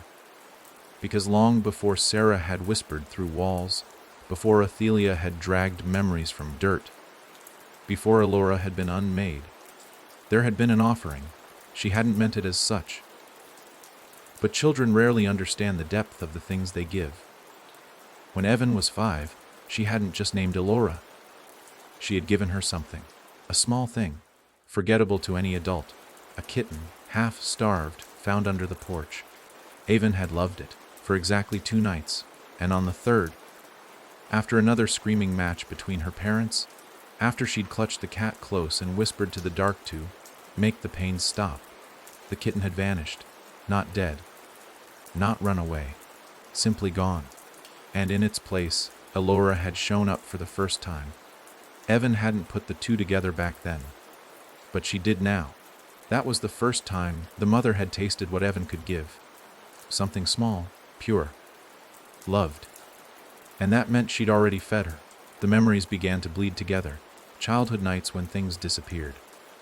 Toys, pets. One time, a neighbor girl, Molly, who had been Evan's only friend for 3 months before vanishing one summer afternoon without a trace. No one ever found her. The town assumed she moved. But Evan remembered whispering Elora's name 3 days before. Remembered asking her to make Molly stay forever. She had stayed. Just not where anyone could see her. You fed me once. That wasn't a threat. It was a reminder. The tea spilled in her lap before she even noticed her hand shaking that hard. She hissed at the heat, jumped to her feet, the chair scraping violently behind her. She stumbled into the bathroom, turned the tap on, and doused her legs in cold water, the sting bringing her back to herself. In the mirror above the sink, her reflection stared back, not wild-eyed or haunted, just exhausted. But the strange part wasn't the face. It was the room behind her. In the reflection, the bathroom door was wide open. In reality, it was closed. She turned, heart hammering. Still closed. She turned back to the mirror. Still open, and something moved behind her reflection. A flicker, a shadow. Then gone. She reached for the doorknob with shaking fingers, opened it. Nothing there. But the hallway was cold now, colder than it had ever been, and at the far end, just past the corner leading to the guest room, something tapped on the wall, like fingernails. Delicate, measured. Then came the humming. It wasn't Alora's lullaby. It was the one from the field, the one the children in white had sung in her dream. Soft, overlapping, like a choir underwater. And Evan knew she wouldn't be able to sleep tonight. Not again. Not ever. She moved carefully, quietly, down the hall, following the sound. Not because she wanted to, but because she had to. The house had rules now, and she could feel them in her bones. Ignore the voice, and it gets louder. Ignore the song, and it finds new mouths. She pressed her hand to the guest room door. The humming stopped, all at once, and she heard breathing. Not hers. Not near the floor. High up, near the ceiling. She pushed the door open slowly, and found them. Not children. Not ghosts. Drawings. Dozens of them, pinned to the walls. Her drawings, on yellowing pages that had once been buried or lost. Images she remembered from kindergarten, from therapy sessions, from nights when the power had gone out and she'd sat with crayons and scribbled to feel less alone. The tree was there again. The symbol, covered bark, the ribbons, but now there were faces in the branches, hundreds of them, screaming, weeping, watching, and in the middle of the floor sat a box, wrapped in cloth, tied with string, just like the doll before. This one was larger, breathing. She stepped toward it and reached out, and the phone rang again, loud, jarring, echoing. She ran to it, snatched it up without thinking, but no voice came. Only sound, a low, humming chorus, the same song from the hallway. It bled through the receiver like it was alive, and behind it, faint but undeniable, a whisper, "You fed me love. Now feed me memory." The line went dead, and the box in the guest room burst open. Evan ran back, her feet slipping slightly on the wood. Inside the box was a mask. Handmade, crude, wooden, carved in the shape of her own face, only aged, wrinkled, hollowed, and behind the mask, inside the box, was her old stuffed rabbit, the one she'd lost when she was 7. Its fur was wet, its eyes replaced with buttons, and its mouth sewn shut with what looked like human hair. A note lay beside it. One word. Again, she stared at the rabbit, and for the first time in hours, she screamed. Because the mask in the box, the one that wore her face, it was smiling. Evan didn't remember falling asleep, but when she opened her eyes, she was lying in the hallway outside the guest room, curled against the wall like a child hiding from thunder. Her limbs ached from the awkward position, and her mouth was dry, as though she'd swallowed the entire night. The box was gone, the rabbit, the mask, all of it disappeared, not just moved, erased. But the drawings remained, every single one, still pinned to the walls inside the guest room, still vibrating with some invisible, unspeakable music. She didn't touch them. Couldn't. Just standing in the doorway made her want to vomit. They felt like crimes she had no memory of committing. It was daylight now, thin and pale, struggling to cut through the cloud, thick sky. The windows leaked a washed, out gray light that made the walls look jaundiced, made her skin appear sickly and waxen. The air in the house smelled wrong again. Not rot, not mold.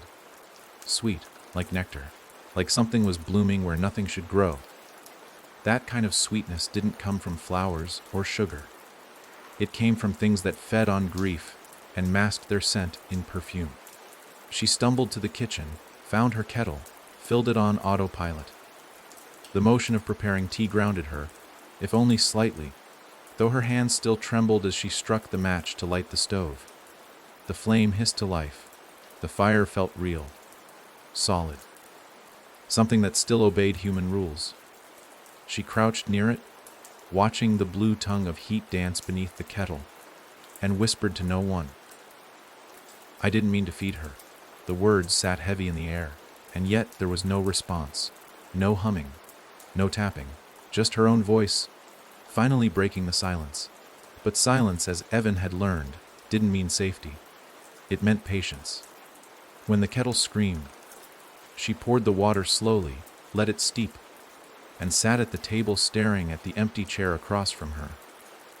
It was only after the first sip that she noticed it. A folded piece of paper, placed gently beside her mug. She hadn't seen it before. Her hand trembled as she reached for it. The moment her fingers touched the fold, the room darkened. Not from the outside in, from the inside out. The shadows grew from corners, from underneath the chairs, from between the planks of the floor. The kettle stopped whistling. The wind ceased. The air held still. She unfolded the paper. This time, no strange symbols, no riddles, just a list of names. Some she recognized: Syrah, Margaret, Elora. Some she didn't: Wren, Lillian, Maeve, and then Ivan. She was last. Each name was written in red ink, the kind that looked suspiciously like blood. There were no instructions, no context, just the list. A family tree of those who fed her, or worse, of those who were her. Because the more Evan stared at it, the more her name didn't feel separate. It felt like a continuation, as if each name had been a face the mother wore, a vessel, a dress pulled over bone and memory. And Evan was the latest seam stitched into the same cruel garment. She pressed the paper flat on the table, scanning the names again. The earliest ones had tiny numbers beside them. Years, some as far back as 1892. The earliest entry read 1, Isadora H. 1892, opened the gate with laughter. What did that mean? Laughter. And why did the entries continue for over a century, ending with her own? 17. Evan M. 2023 named the seed. It wasn't a curse passed down like a disease. It was a choice passed from one haunted girl to the next. The house creaked softly above her, not like something settling, like something shifting weight. She looked up. The attic. There were no footsteps, no dragging sounds, but the ceiling felt heavy. Not physically, but spiritually, like it was bowing under the weight of things unspoken. She moved slowly up the stairs again, holding the paper like a shield. When she reached the top, she hesitated. The trapdoor to the attic hung slightly open. She hadn't left it like that. The ladder groaned as she climbed, her head slowly rising into the dark. This time it wasn't empty. The attic was full of boxes. Dozens, maybe hundreds, neatly arranged in rows, like a filing system for the damned. She stepped inside. Her breath steamed in the air. It was cold again. Not from drafts, from presence. Each box was labeled with a year. Each had a name. And all the names matched the ones on her list. She moved to the one marked 17 Evan M. 2023, the most recent box, and opened it with shaking hands. Inside was everything she had ever thrown away. Drawings, old clothes, a pacifier she hadn't seen since toddlerhood, a single lock of hair, hers, things she hadn't thought anyone had kept, but someone had. The mother didn't feed on death. She fed on keepsakes, memories imbued with emotion. Evan dropped the lid and backed away. Her hands shook violently now. She turned to flee, and saw her, at the far end of the attic, standing perfectly still. A girl in a white dress, black hair, eyes too wide. She was smiling. But the smile didn't touch her eyes. She took one step forward, and the trapdoor slammed shut behind Evan. The girl opened her mouth to speak, but her voice was Evan's own. "You're not the last, just the latest, and now it's your turn to keep the boxes." Evan tried to scream, but her mouth wouldn't open. Her voice was already being used. It wasn't just that Evan couldn't scream. It was that she couldn't even think clearly anymore. The attic had changed in a way that went beyond the physical. It was no longer a room above her house. It had become a place outside of time, a holding space, a rot, thick memory that didn't belong to her alone.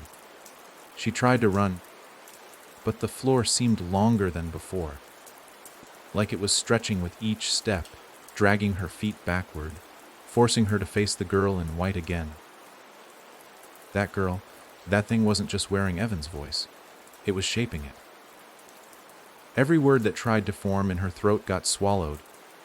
Every scream knotted and stuffed somewhere deep behind her ribs.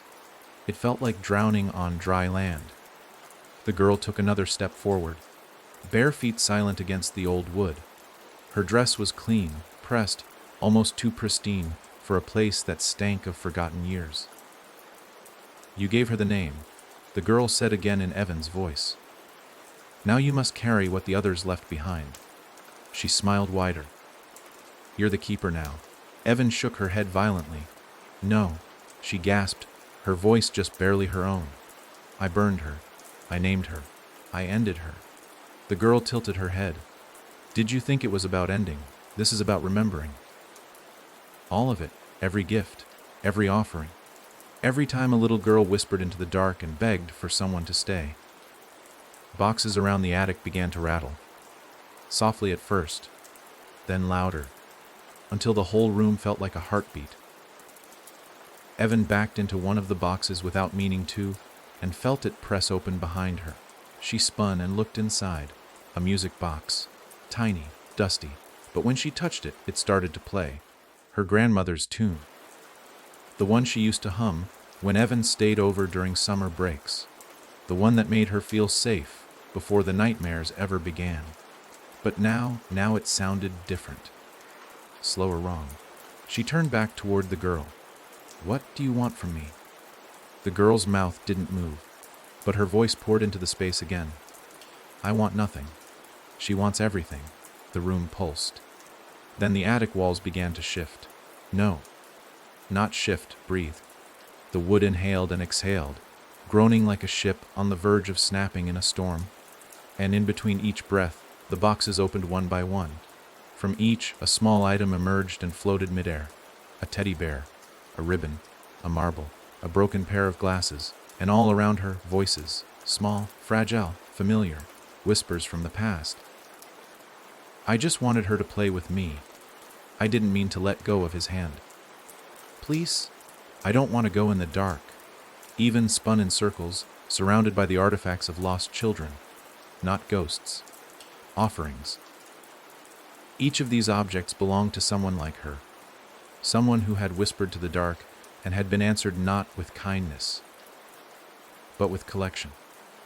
That's what the mother did.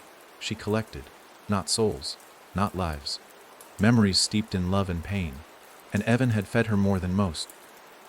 The girl in white stepped forward again, and this time Evan didn't back away. She stood her ground, breath ragged, fists clenched. "If I'm the keeper, then that means I can choose not to keep it," she said. "I can break the line. I can end this." The girl blinked. "You think they didn't try? Look around." And Evan did. She turned slowly and saw the marks carved into the walls. Claw marks, symbols, scratched messages like "Sat Damas" and "The Box S Nevar Mpty." There were dozens, hundreds. They had all tried. Every name on that list. Every girl who came before her. They had all ended up here. All made to keep the memories.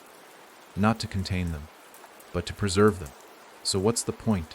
Evan asked, her voice cracking. "What am I even fighting for?" The girl smiled softly now, sadly. "You're not fighting. You're remembering. And in remembering, you feed her again." Evan stared at the floating objects around her. Each one began to glow faintly, pulsing in rhythm with her heartbeat. She knew, deep in her bones, that if she touched even one, it would pull her under. Not kill her, not hurt her, just absorb her, make her a box, a vessel, a name to be added to the next list. She looked at her own box again, at the lock of hair, the drawings, her childhood made into relics. But one thing was missing, her voice, and she still had that, just barely. So she stepped back, took a breath, and screamed, not in fear, not in panic, but in defiance. A scream that wasn't for the others, it was hers. The attic shook. The boxes snapped shut all at once. The girl in white took a step back for the first time, her smile faltering. "You shouldn't have done that," she whispered. But Evan wasn't listening. She ran, toward the trapdoor, which was now locked tight, but she didn't care. She threw her body into it. Once, twice. The third time, it burst open, and she fell, hard, back into the hallway, back into her house, back into herself. But she didn't stop running. She sprinted through the kitchen, through the front door, barefoot across the gravel, into the woods behind the house. Because she knew now, you don't kill the mother. You don't reason with her. You run. You get as far away from memory as possible. Because the only way to stop feeding her is to forget yourself first. Evan ran until her lungs ached, branches slashing her arms and cold mud soaking her feet. The house disappeared behind her, swallowed by the thick curtain of trees. Every snap of a twig, every gust of wind that stirred the leaves, sounded like a voice. Some she knew, some she'd never heard but felt in her marrow. The darkness under the branches was deep, but the world wasn't silent. It was full of memory. A living thing that pulsed through roots and leaves, and the unseen things that watched from every hollow. Her legs carried her further, further, into a part of the forest she'd only ever glimpsed as a child. Always forbidden, always filled with rumors of things best left unspoken.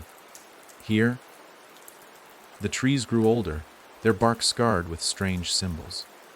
Some she recognized from the attic, others she felt in her teeth as a cold ache of dread. She forced herself onward, breathing hard, the blood in her ears louder than any memory. The voices pursued her, but not as ghosts or monsters, just as fragments, snatches of laughter, lullabies, whispered apologies, and cries of pain, all looping back to the same awful refrain, remember me, remember me, remember me. She clamped her hands over her ears and staggered on. Every step felt like wading through wet concrete, but she would not turn back. She could never go back. Not to the attic, not to the boxes, not to the weight of all the things she'd loved and lost. The trees grew denser, crowding her in. And then, without warning, the forest broke open into a clearing. At its center stood a massive stone, flat, moss-covered, ancient. The air around it pulsed with the hum of something very old and very hungry. She felt her skin prickle. She knew, without knowing how, that this was a threshold, a place where things could be unmade if you dared to try. Evan knelt by the stone, gasping for air, and pressed her forehead to the cool moss. She remembered, from somewhere deep and secret, the stories her grandmother used to tell, that some stones could drink memories, that if you whispered what hurt you most, the forest would take it away and hide it, where even the mother couldn't find it.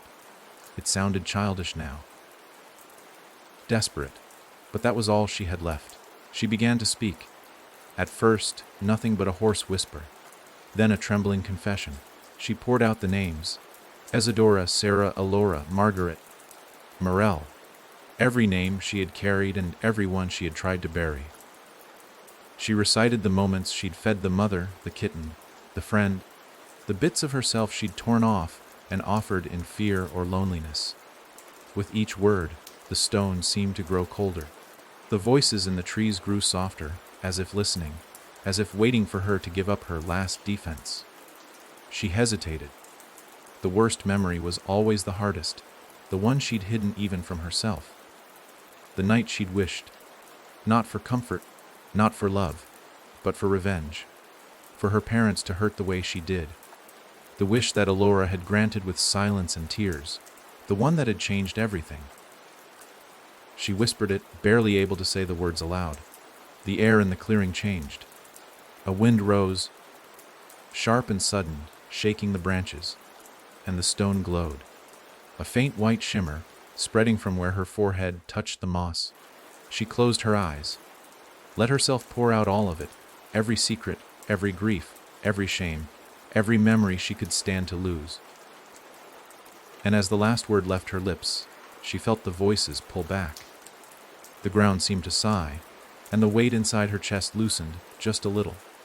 She opened her eyes to find the stone had gone dull again, cold and ordinary. But she knew something had changed. Her hands were shaking, her mind strangely empty. The names, the faces, the attic, everything was growing dim. The harder she tried to cling to them, the further they slipped. She stumbled back from the stone, dazed, barely remembering how she'd come to the forest at all. Who was she? Where was she going? Evan? No, not Evan. She could almost recall her name, but it danced just out of reach. She stood, breathing the sharp, clean air, and took her first steps out of the clearing. Behind her, the forest pulsed quietly, holding her secrets deep beneath the roots. And for the first time in her life, she walked on without memory chasing her heels. The first thing she noticed as she stumbled from the clearing was the absence of herself. It was a strange thing. Most people, if asked, could at least draw the outline of who they were, sketch the shape of memory's boundaries, even if the interior was sometimes foggy. But now, as the soft hush of the forest swallowed her, Evan, if that was still her name, felt the edges blur. Her name hovered just out of reach, a feather drifting above a lake of glass, never quite touching the water. She didn't panic. There was no room for panic, no space for any emotion except a stunned, exhausted sort of relief. She moved on instinct, her mind turning smooth and featureless, every step dissolving another thread that once bound her to the life she'd lived. She barely noticed the cuts on her feet, the way the mud squelched between her toes, or the way her breath made small clouds in the morning light. The trees around her grew stranger the farther she walked.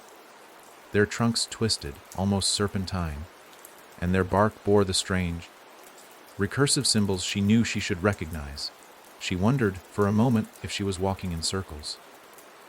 Perhaps the forest itself had no exit, just a spiral that pulled lost things deeper and deeper toward some invisible center. At the edge of the next clearing, the world changed again. Sunlight fell in mottled patterns on a patch of earth that looked too smooth, too regular, to be the work of nature. Something had been here, something that loved order, or perhaps something that hated chaos. Stones were arranged in a perfect ring, each inscribed with marks that pulsed faintly.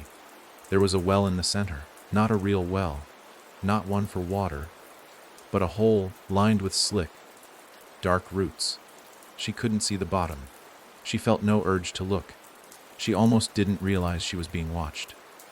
A soft breeze brushed her cheek, and she turned.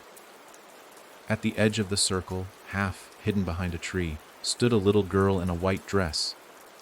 The girl's hair was long and black, her eyes wide and dark. For a moment, a flicker of something like memory threatened to surface. Elora, Sarah, or was it simply herself, reflected back from some old photograph? The girl stepped forward and spoke, her voice barely more than a breath. "You left it all behind," she said. The words fell into the hollow of the clearing, not quite echoing, but not vanishing either. The woman, she couldn't quite recall her name, not yet, looked at the girl, trying to form a question. The girl smiled, and for an instant, her face changed. It flickered through 100 faces: Margaret, June, Isadora, Elora, a kaleidoscope of sorrow and hope and ruin. "You think you can walk away?" the girl asked, not cruelly, but with the gentle curiosity of a child asking about death. "You think the forest lets go of anything?" She wanted to answer. She tried, but her voice was slow, the words sticky with the sap of forgetfulness. "I needed to forget," she said finally. It was the only way to stop her. The girl stepped closer. "But you're still here." She almost laughed, the sound dry as leaves. "I don't know where else to go." "Most people don't," the girl said. She bent down, picked up a pebble, and tossed it into the well. The sound of it striking the bottom came almost instantly. Too soon for a hole so deep. The girl's eyes glimmered with old sadness. "You left your name behind, but names are only doors. The house always remembers the shape of what lives inside it." The words dug at something soft in the woman's chest. She remembered, with a shudder, the boxes in the attic, the way each one pulsed with a child's pain, with hope and terror preserved in old cloth and broken toys. She remembered the attic breathing. She remembered the last mask, her own face, carved and hollow, grinning through the dark. She remembered the forest's promise that memory could be poured out like water onto stone, that the past could be buried if you only spoke it aloud. She did not remember her parents, not truly. Their faces, the shape of their anger, the sound of the house splitting beneath their arguments, these had blurred, too. The things that had seemed so monstrous in childhood now felt like shadows at noon, lengthening only when she looked away. Had she hated them? Loved them? Or were they simply another pair of names written in a ledger she no longer cared to balance? The girl studied her for a while, then sat at the well's edge, swinging her legs. "If you let go of enough, you disappear," she said. "But someone has to remember. Otherwise, the stories grow hungry, and then they come looking." The woman shivered. "Is that what I am now? A story?" The girl didn't answer. Instead, she opened her hand. There in her palm rested a single black seed, pulsing gently. "It's not over, you know," the girl said, turning the seed over in her fingers. "You may have poured out your pain, but the forest keeps what you give it, and it grows." The woman felt cold seep up through her bones. "I just wanted peace." "Peace is for those who sleep," the girl said, tucking the seed into the pocket of her dress. "But you're awake, and you're empty. That's dangerous." The world shifted. The ring of stones faded, the clearing stretched and split, becoming a corridor lined with doors. Each door bore a symbol. Some she recognized from dreams. Others sent a jolt of animal fear up her spine. She walked slowly, reaching for the handle of the first door, but the girl shook her head. "No, not yet. You're not ready to choose." The doors vanished. The forest returned. And then she heard it, the sound that had haunted her since childhood, the lullaby, not sung by any one voice, but by hundreds. A chorus. The same melody her grandmother had hummed. The same notes Alora whispered through mirrors, that Sarah sang through the walls, that the house breathed during the worst storms. The same song she herself had crooned to the emptiness on those nights when hope was a luxury she could not afford. She tried to block it out, to stuff her ears with her hands, but the song came from inside her, filling her mouth with its gentle poison. She fell to her knees, sobbing silently. The girl stood over her, hand outstretched. "You have to hold on to something, anything. What if I don't want to? Then the forest decides." She wanted to hold on to someone, but every name felt false now. Every face a half-remembered dream. She thought of her childhood, of nights when she'd rocked herself to sleep in a blanket fort, whispering nonsense to the shadows, hoping they would answer with kindness. She thought of the first time she saw her reflection in a dark window and wished for a friend. She remembered Alora's arrival, Sarah's sadness, Margaret's fury, Morel's hunger, the attic, heavy with boxes, the kitchen, cold and silent, the phone, ringing and ringing and ringing. She remembered herself in the hollow between stories. She stood shaky, breathless. The forest watched. "Who am I?" she asked. The girl smiled, and the world spun. The trees blurred. The sky turned inside out. The ground tilted and fell away. She fell, and as she did, the lullaby faded, replaced by a new sound, a heartbeat, strong and steady, echoing from somewhere deep in the earth. She landed on soft grass. It was dusk, or dawn. The light was gentle, not quite real. Before her, a new house rose. Not the house she'd run from, but something older, built from wood blackened by fire and stone worn smooth by generations of storms. She walked toward it, drawn by something beyond memory. The door opened before she touched it. Inside, every room was empty except for one. In that room, a single box sat on the floor, unlabeled, unlocked. Inside, she found her own reflection, not in glass, but in water pooled at the bottom. She saw herself as a child, and she remembered her first wish, "Let me be safe." She knelt, cupped her hands, and drank from the water. It tasted like nothing and everything. 1,000 stories, 1,000 heartbreaks, 1,000 songs sung by mothers who never meant to hurt, by children who never wanted to be alone. When she finished, she looked up. The house was gone. The forest was gone. The girl in white was gone. But the seed was still in her palm. pulsing warm, full of promise and threat. She could plant it, she realized, or she could cast it away. But if she planted it, something would grow. A new story, a new hunger. If she cast it away, perhaps she would forget everything. But the forest never lets go for long. She stood seed in hand, at the edge of the hollow beyond the woods, and felt a strange calm. Not peace, but the end of running. And, maybe, the beginning of a world where she could choose what to remember, and what to let grow. Behind her, the trees whispered her name, whatever it was. Ahead of her, the world waited, silent, uncertain, and free. And in her palm, the black seed beat with the memory of every girl who had ever wanted to be safe.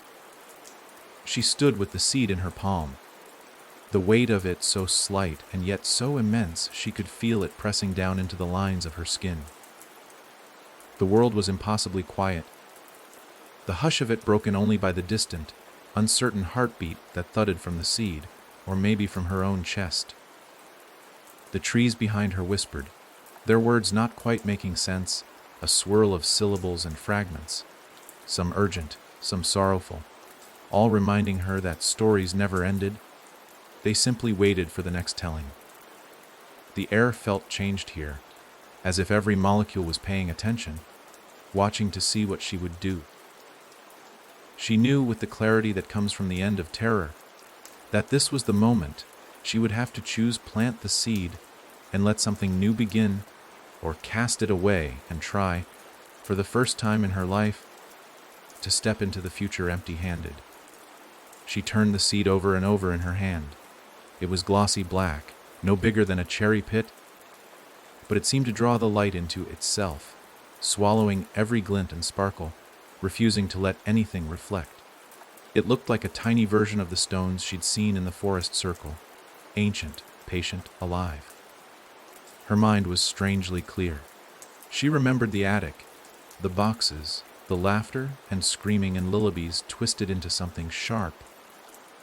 She remembered the feeling of being watched, of being claimed, of carrying pain that was never entirely hers. But those memories now felt like pictures in a book she'd read a long time ago. She could see them, even feel the ache, but she was no longer living inside the pages.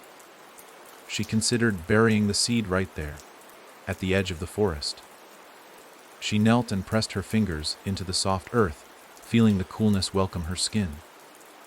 If she planted it, she thought, maybe something would grow that could finally give shape to everything she'd survived. A tree whose fruit was honesty instead of secrets, whose roots fed on forgiveness instead of grief. Maybe it would bloom into a story that ended differently. A story where children were never left alone in the dark, where the names of the lost were sung in daylight and not hoarded in boxes or whispered in the walls. She imagined the branches reaching high, a canopy of memory and mercy, shelter for anyone who wandered out of their own nightmares and needed rest. But there was a danger in planting things that came from pain. Seeds carry their own history. She knew that if she let this one take root, she might simply be starting the next cycle, turning her own hurt into someone else's story. The world was full of monsters that were once just frightened children. She had learned that lesson again and again, in every haunted room and every mirror she'd ever looked into. Did she want to risk passing it on? She closed her hand around the seed and stood, looking out at the space beyond the trees. For the first time, there was no path, no road home. Just an open field rolling away under a sky thick with low gray clouds. She took a step forward, then another, feeling each blade of grass underfoot. It was strange how alive she felt with every motion, how new the world seemed when there was no script, no attic full of names, no boxes waiting to be filled. Her memory was still patchy. Some faces flickered and faded, some names were just empty shells. But the fear was gone. In its place was possibility. The wind shifted, and she heard, just once, the voice of the girl in white drifting from somewhere behind her. Stories only end when you choose to stop telling them.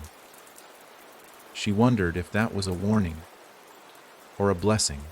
or something that could be both. She stopped in the center of the field, unclenched her fist, and raised the seed to her lips. "I will not plant you," she whispered, "and I will not carry you any further." She dropped the seed to the ground and stepped away. It didn't bounce or roll.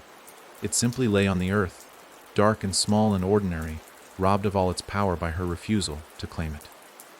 She walked on, each step lighter, every breath a little easier. The forest behind her didn't call her back. It watched. It waited. Maybe, in time, someone else would find the seed and make a choice of their own.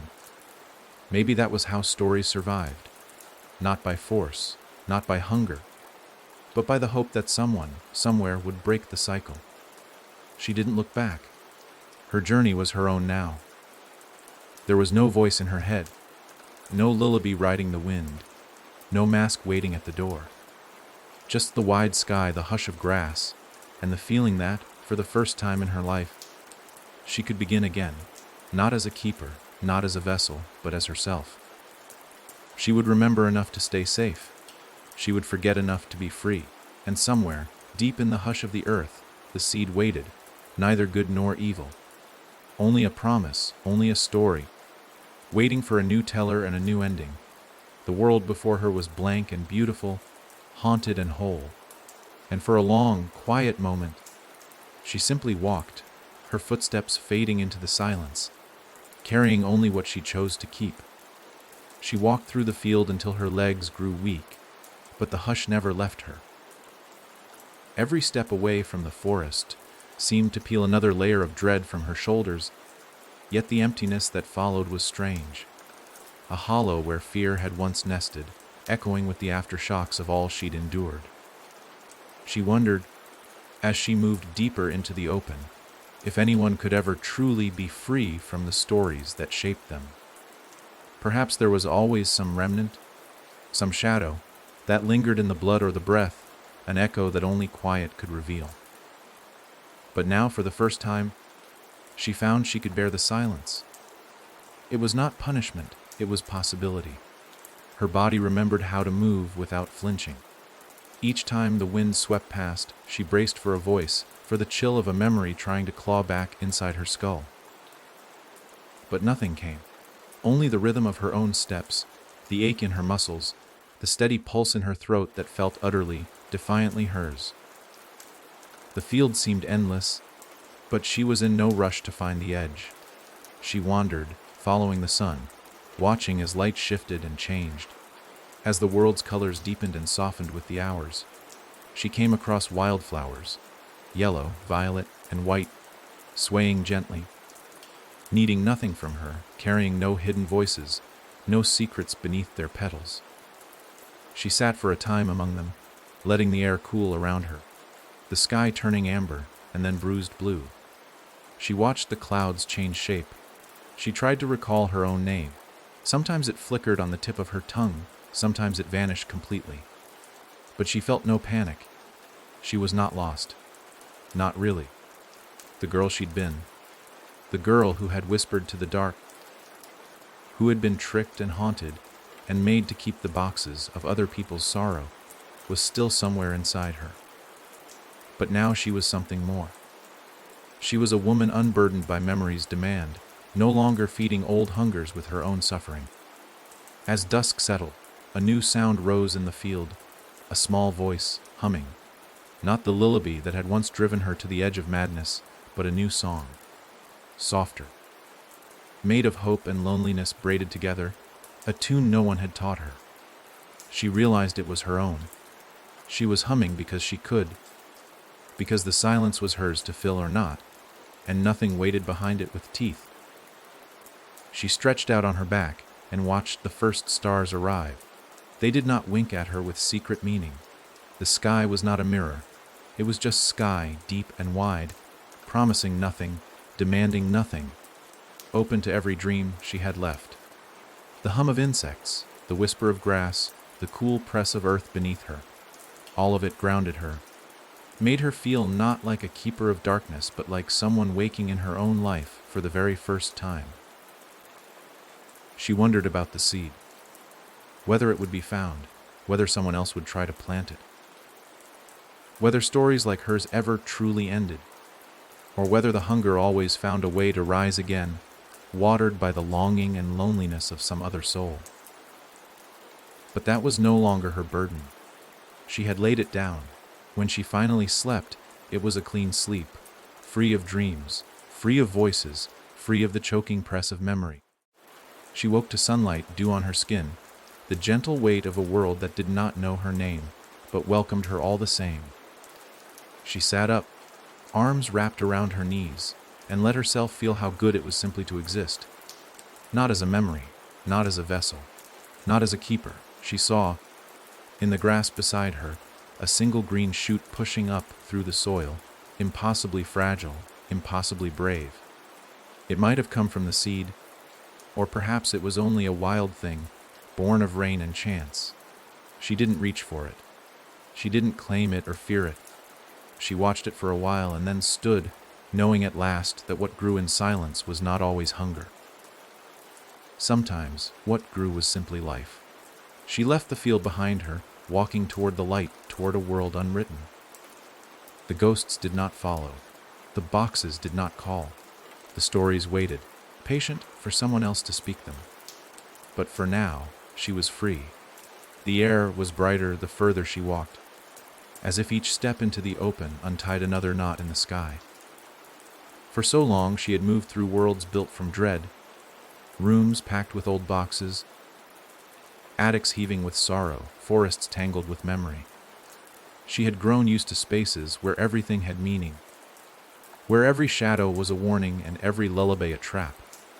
But now, as she crossed the field and watched the horizon grow, she felt the strange, beautiful danger of a world that asked nothing of her. The emptiness was not a void, it was a page, and for the first time, she was the one with the pen. She passed a pond dappled with lily pads and let herself kneel at its edge. The water was shockingly clear, a mirror without malice, holding only the colors of sky and cloud. She saw her reflection there, her hair tangled, her eyes rimmed with old fear but shining now with the clean ache of newness. She smiled at herself, tentative at first, and then truly. There was no voice behind the smile, no echo in the water, just herself. She dipped her hand in, breaking the surface, and watched the ripples fade. She whispered a name, any name, a test to see if it held weight, and found the sound melted harmlessly into the air.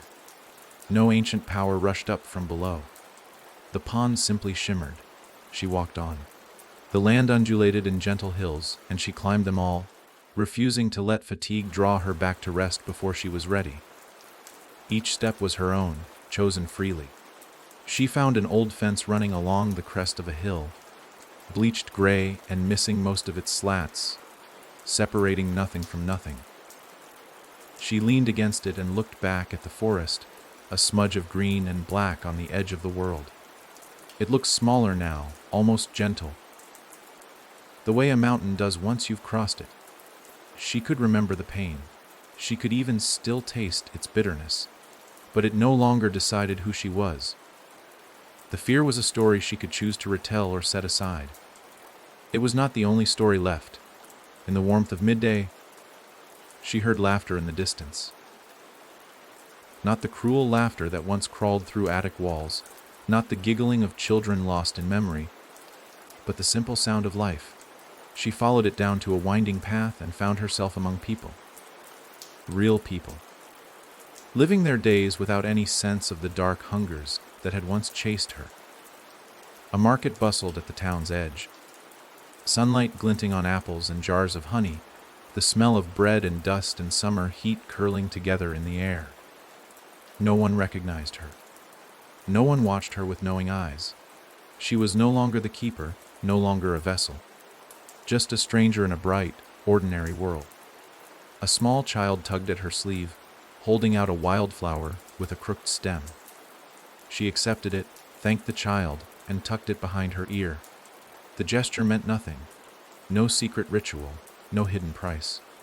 She realized how hungry she was for the simplicity of meaninglessness, for gestures that did not open doors or awaken old roots. She bought a cup of tea from a vendor and sat at the edge of the square, watching life move. The hum of the crowd was soothing, like the sea. She let herself drift in it, present but unseen, as the day turned slowly. For the first time, she began to imagine a future. Not a future haunted by what she might accidentally bring to life. Not a future spent looking over her shoulder for the next story's teeth. She imagined planting a real garden, one that needed tending but didn't ask for blood. She imagined learning the names of the people around her, names that were only names. She imagined singing, perhaps, but only for the pleasure of it. She imagined sleeping in a room where every sound was just a sound, where the darkness was gentle and empty and safe. As evening came, she followed the road out of the market and found a small inn with a room that looked out over golden fields. She paid for a night's rest, ate bread and cheese and sweet fruit, and let the sounds of laughter and music rise up from below. She did not fear the darkness as she blew out her candle and lay down. There was no song pressing in on her ears, no voice in her head but her own. As she drifted to sleep, the world outside went quiet, but it was the quiet of peace, not the hush of waiting horror. Somewhere, the seed still slept in the field, patient and powerless. Somewhere, stories still circled, waiting for someone willing to speak them. But not her. Not tonight. Tonight, she slept with empty hands and an unwritten story inside her. And if she dreamed, the dreams were hers alone. That night in the small inn, she lay in a bed softer than any she could remember. The cool sheets, smelling of lavender and fresh air instead of dust or the old soreness of locked rooms. She didn't check the corners for shadows before lying down. She didn't fear the closet or the mirror above the wash basin. The hush in the room was new, a kind of emptiness that felt, at last, like belonging. She listened for the familiar signs of dread. The footsteps in the hall, the breath behind the door, the itch of old names scratching at her ears, but nothing came. There was no storm swelling in the bones of the building, no song in the floorboards, no hush that warned of secrets waiting to be unearthed. Only silence, real and deep, that let her heart slow and her breath settle. For the first time since childhood, sleep came easily. Her dreams that night were not crowded by the past. They came as fragments, a warm summer wind moving through wheat, a child's hand finding hers, a candle flickering in a window just for her. In the dream, she walked through the new town, unrecognized, the weight of other people's stories falling away like leaves in autumn. The people she passed smiled, not because they saw something uncanny in her, but because she was simply there, a presence, nothing more or less. Another story among theirs, unwritten and unburdened. Somewhere in the dark, the memory of the attic and its boxes tried to press in. She felt it rise. The old fear, the itch to check, to count, to keep vigil. But the dream self shook her head gently, and the boxes crumbled, their contents spilling into the river of night and vanishing without a trace. There were no voices calling her back, no hands reaching from the past to claim her. Only the present, steady and luminous, holding her with a kindness she'd almost forgotten could exist. She awoke before dawn, blinking at the strange, pale rectangle of light that the window cast onto the floor. For a moment, confusion flickered. Where was she? Who was she? But the answer came softly. It didn't matter. She was here. She was alive. She was herself. No need for more. She rose, dressed, splashed her face with cold water, and watched the world begin outside her window. Birds darted in and out of the hedges. Vendors set up their carts. Someone's dog barked at the promise of the coming day. Every sound was only what it was. There was no hidden meaning, no second layer of threat. Downstairs, the innkeeper greeted her with a smile and a bowl of porridge, neither knowing nor caring who she might have been before. She ate, savoring the sweetness of honey and milk, her body waking to the simple pleasures of nourishment and rest. She left a coin on the table, stepped into the gentle light of the morning, and felt gratitude radiate through her. The market square was already stirring. She drifted among the stalls, bought a loaf of bread and a few apples, exchanging soft words with strangers whose kindness didn't demand a story or a secret in return. As the day unfolded, she realized how natural it was now to be unseen. To pass unnoticed was not loneliness but freedom. She could walk for hours, pause when she wished, listen without the noise of memory thundering in her blood. The world was wide and filled with possibilities that didn't require her to play a part or carry a curse. The ache in her chest faded, replaced by a gentle curiosity about what might come next. When evening returned, she sat by the window of her room. The wildflower from the day before resting in a glass of water, the petals opening to the fading sun. She watched the gold slip from the sky, turning the world to blue, then violet, then black. No voices called from the dark. The only sound was her own breath, steady and sure. For the first time, night was just night. Sleep found her again, and she let it come, unafraid. If she dreamed, the dreams were silent, tender, and entirely her own. She thought the hush would last forever, yet the very stillness that soothed her soon turned uneasy, as though the town's peace were a blanket that had been pulled too far over her head, leaving her blind to what stalked beneath it. The third morning began with a hush that felt staged. The market's clatter was a breath late, the birdsong a shade too crisp, and the angle of the sun seemed ever so slightly wrong, like a painting shifted on a wall. She noticed these slippages while standing outside the bakery where she'd purchased bread the day before, and as the baker emerged, she saw crumbs falling from his sleeve in slow, unnatural arcs, each grain of flour hanging in the air a heartbeat longer than gravity allowed. That was when she felt it, something observing from behind the world's curtain, studying the pattern of her breaths, weighing her newfound calm. She turned away, telling herself the night without shadows had reshaped her senses, and that, given time, her nerves would quit inventing danger. But the unease clung, a cold film beneath her skin. She took her loaf, nodded at the baker's friendly chatter, then walked out to the lane that ran along the town's edge, thinking fresh air might chase off paranoia. The fields beyond the gate were silvered with dawn damp, and the fence she had leaned against days earlier creaked as she rested a palm upon it. In that moment, she felt the faintest vibration run through the wood, not from wind or passing cart, but from deep under the ground, a pulse like a muffled drum. She froze, listening harder, and heard, very faintly, the echo of children's laughter.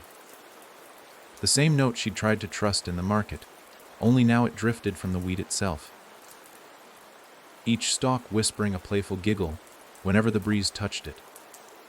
Her breath hitched, and without thinking she stepped backward, colliding with a tall man in a travel-stained coat who apologized in a voice so gentle she might have sobbed if she'd not clenched her teeth. He smiled as though they shared a secret joke, produced a folded sheet, pressed it into her hand, and said, "She always thanks the ones who set her table." Before she could speak, he was gone, swallowed by the narrow street as neatly as a dream dissolving at sunrise. Her fingers shook while she opened the paper.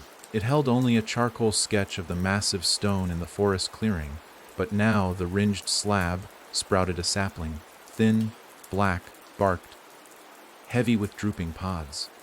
And at the top of the page, written in the same jagged hand that had listed the names, was a single phrase, "Roots remember where love was buried." She felt the wind leave her lungs. The seed, left behind in the field, had not been powerless after all. Something beneath the soil had accepted it, nurtured it, coaxed it toward daylight.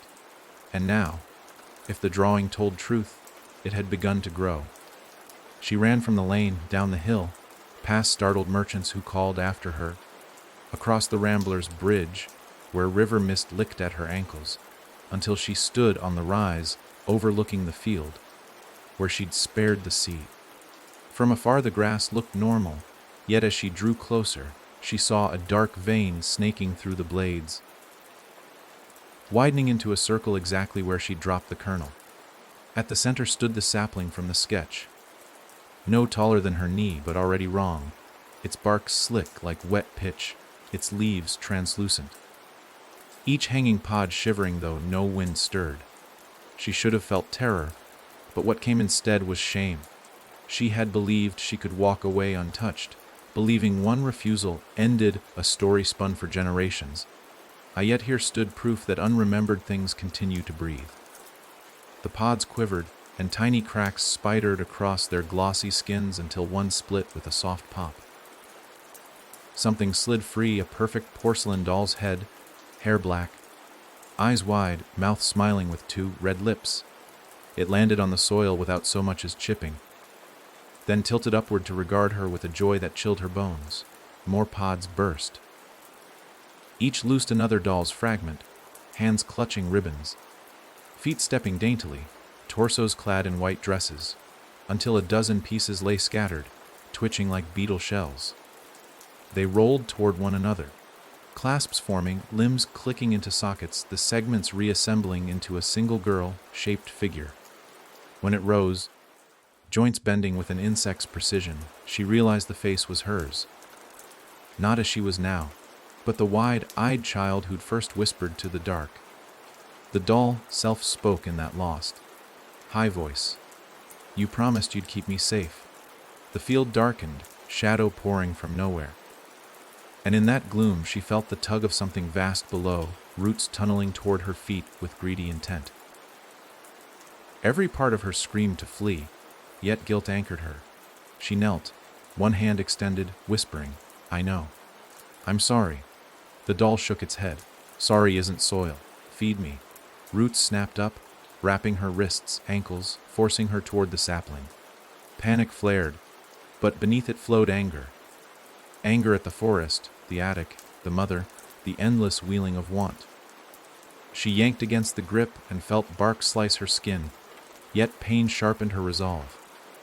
She remembered the clear pond's reflection, the way water had accepted her face without possession. She pictured that still surface, drew the calm inside her lungs, and with voice raw but steady said, "I will not feed you. I carried you long enough." The doll faltered, wooden voice cracking. "Then we both go hungry." The pods overhead swelled anew, pulsing like hearts. She felt another tug, but this time inward, a call to open the sealed boxes of her mind, to spill every soft memory into the waiting roots. Instead, she reached down, scooped a handful of earth, and pressed it over the sapling's base, not nurturing, smothering. She packed another fistful, and another, chanting, "Rest, rest, rest." The roots shrieked, a shrill note in the marrow of the ground. The doll's self rushed forward, but she seized it, held its porcelain body tight, and forced it into the soil with the sapling. Bark and china cracked together. She heaped dirt, whispering the word that had set her free in the forest, "Enough." The wind rose, tearing shouts from unseen throats, but she held firm until the last gleam of porcelain vanished beneath the mound. Then the field fell silent. No sigh, no birds, only her ragged breathing and the tremor in her limbs. The grass around the mound straightened. The sky brightened, color returned. She staggered backward, eyes blurring, half expecting the sapling to burst forth again. But the earth remained smooth. She wiped blood from her palms, stood, and finally left the field behind. At the bridge she paused, watching water rush below. She uncorked the small flask of ink she'd carried since the market, a whim purchase at dawn, poured the ink into the current, and whispered the string of names one last time. Each syllable drifted away, swallowed by the river's endless murmur. And with them went the final tether to the story that had hunted her.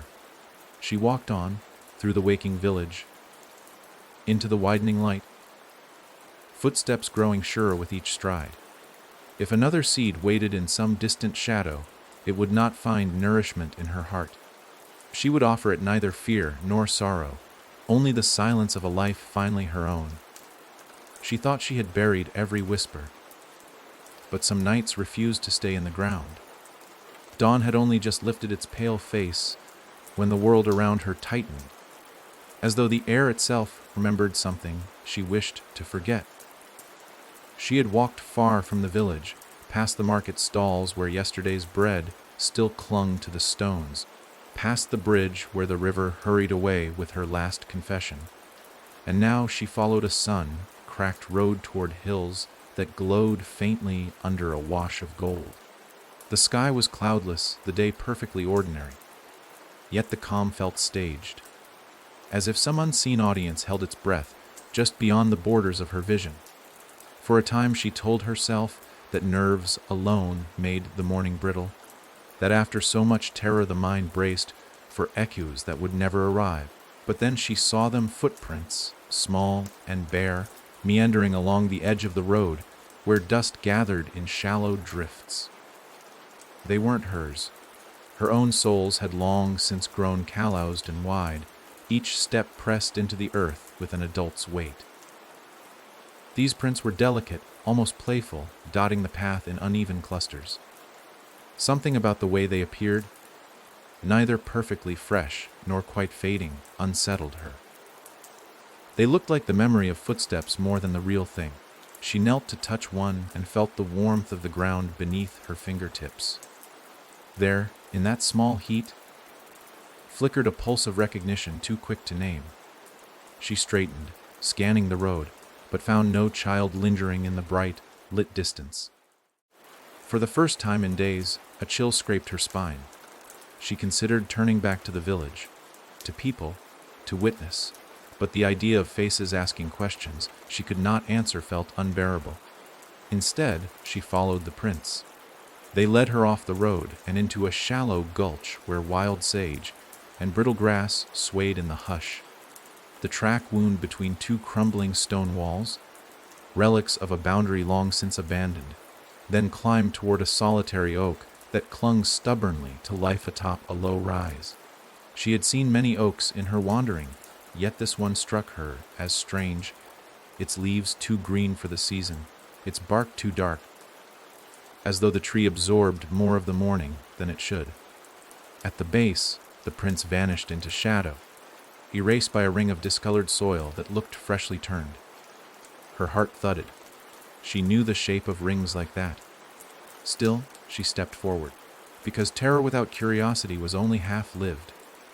The soil felt soft under her boots, too soft, giving slightly with a spongy, almost rhythmic yield, as if something beneath breathed with the planet's own slow sigh. She crouched, brushed aside a layer of leaves, and found a toy lying on its side, a wooden spinning top, edges dulled, paint flaked. She had owned one just like it once, an heirloom from her grandmother that had vanished the night her first nightmare took flesh. Seeing it now felt like being yanked sideways through time. A whisper threaded the stillness, so faint she might have imagined it, "Spin it for me." She should have run. Instead, guided by a reflex older than caution, she set the top upright on her palm. The wood was warm. Without thinking, she flicked it into motion. It spun across the ring of soil, wobbling slightly, then steadied, faster, faster, until colors no longer flaked but bloomed anew, bright reds and blues shining like fresh paint. The top slowed at the oak's roots and fell on its side. From the hollow between two gnarly limbs, something rolled forward, another top, smaller, unpainted, followed by a third, then a marble, then a cracked porcelain button eye. They tumbled into a widening pile, the oak's shadow spitting them out with mechanical precision. The ground beneath her shoes vibrated. She stepped back, heart hammering, realizing too late that she had woken something slumbering under that tree. The soil split with a muted snap, and a slender shoot pushed upward. Slick, black-barked, dripping clear sap. She tasted metal on her tongue, the same sick sweetness that once haunted her house. One by one, the trinkets rose around her, orbiting the sprout as if pulled by an unseen tide. The air thickened with the scent of old bedrooms and unwashed tear-stained pillows. She backed away, but the roots uncoiled like serpents, snaring her ankles with gentle insistence. Then she heard a child's voice humming, not the lullaby, not the hungry tune, but a hesitant, almost cheerful melody. It came from beneath the bark. "Come play," it sang. "Come finish the game." Those 3 words scraped against nerves she thought were scarred beyond feeling. She wrenched free of the roots, stumbling out of the ring, but the humming followed, clinging to her ears like cobwebs. Memories flashed, her as a girl alone in her room, spinning her top by candlelight while voices argued beyond the door, and how the top had spun far too long, its colors dancing like promises on the wall while a presence gathered in the corners, delighted by her loneliness. She understood then the forest had honored her choice to abandon the seed, but memory always finds new soil. Not in deep woods, nor in haunted attics, but in the small, tender places we carry unguarded. The top was her oldest loneliness, reborn in sunlight where she least expected danger. The seedling by the oak fed on such things, on private acres unspoken, on yearning disguised as games. She steadied her breath. Fear gave it power, regret made it grow. She could neither burn nor bury every hurt, but she could refuse to dance to the tune. She knelt once more, this time outside the ring, and spoke to the shadowed roots with calm purpose. "I remember," she said, voice low but firm. "I remember how I felt. I remember why I spun the top, and I forgive the girl who wished for company at any cost." The humming faltered, skipping a note. She pictured her younger self, not guilty, not cursed, just small and lost. "You do not need to play anymore," she whispered. The sapling quivered. One by one, the orbiting toys slowed and dropped into the dust. The hum stuttered, then died, replaced by a hush so complete it rang in her skull. She waited, half fearing a surge of roots, half hoping for some sign that the world had heard her. The sapling sagged, its bark dulling from slick black to dry gray. It cracked, fell inward, and crumbled like ash. A gust swept the clearing, scattering leaves and tiny relics. She rose on shaky legs and left them where they lay. As she descended the rise, the lonely sound of a spinning top clicked faintly in her head, but it no longer commanded obedience. Let the forest keep what it would, she would keep herself. She returned to the road, heart steadier. The morning again ordinary, though she knew now that ordinariness was a thin skin stretched over older, stranger ground. Some memories may sprout despite vigilance, roots probing for the faint taste of sorrow, but they could not flourish where forgiveness stood guard. Ahead, the hills opened into a broad valley, and beyond that, the shimmer of distant water. She walked toward it, the wild sage brushing her knees, the sky widening into a vast, unmarred blue. No footsteps appeared beside hers in the dust, and if a name drifted on the breeze, it was hers alone, untethered, unafraid, unclaimed. By midday she reached the valley floor, grass giving way to pebbled flats that sloped toward a wide, slow, moving river. Sunlight glittered across the water's skin, turning gentle ripples into shards of silver. No whisper curved beneath the breeze, no hush of unseen roots, only the quiet rush of current, steady, old, indifferent. She stood at the bank for a long while, the cool air off the surface brushing her cheeks, and felt the rhythm of the water seep into her bones. Every hard edge inside her softened. The memories remained. She could still summon the attic's sour dust, the forest's dark hum, the hush of long, gone lullabies, but they no longer outweighed the present. They drifted behind her eyes like distant birds, meaningful only if she chose to follow their flight. She knelt and cupped her hands into the river. The chill bit her skin, startling, real. She drank, and the taste was nothing like ink or rot, just clean, bright life. Droplets slid from her chin and landed among smooth stones that had been tumbled for centuries. In them she saw a humble truth: everything touched by sorrow eventually finds the river, is carried and shaped, its sharpness worn to softness. Even her story, heavy with names, boxes, seeds, would be sand one day, silent at the bottom of some far-off tide. The thought didn't sadden her. It unburdened her. She scooped another handful, let it spill through her fingers, and whispered goodbye, not to people or places, but to the weight she'd spent years mistaking for herself.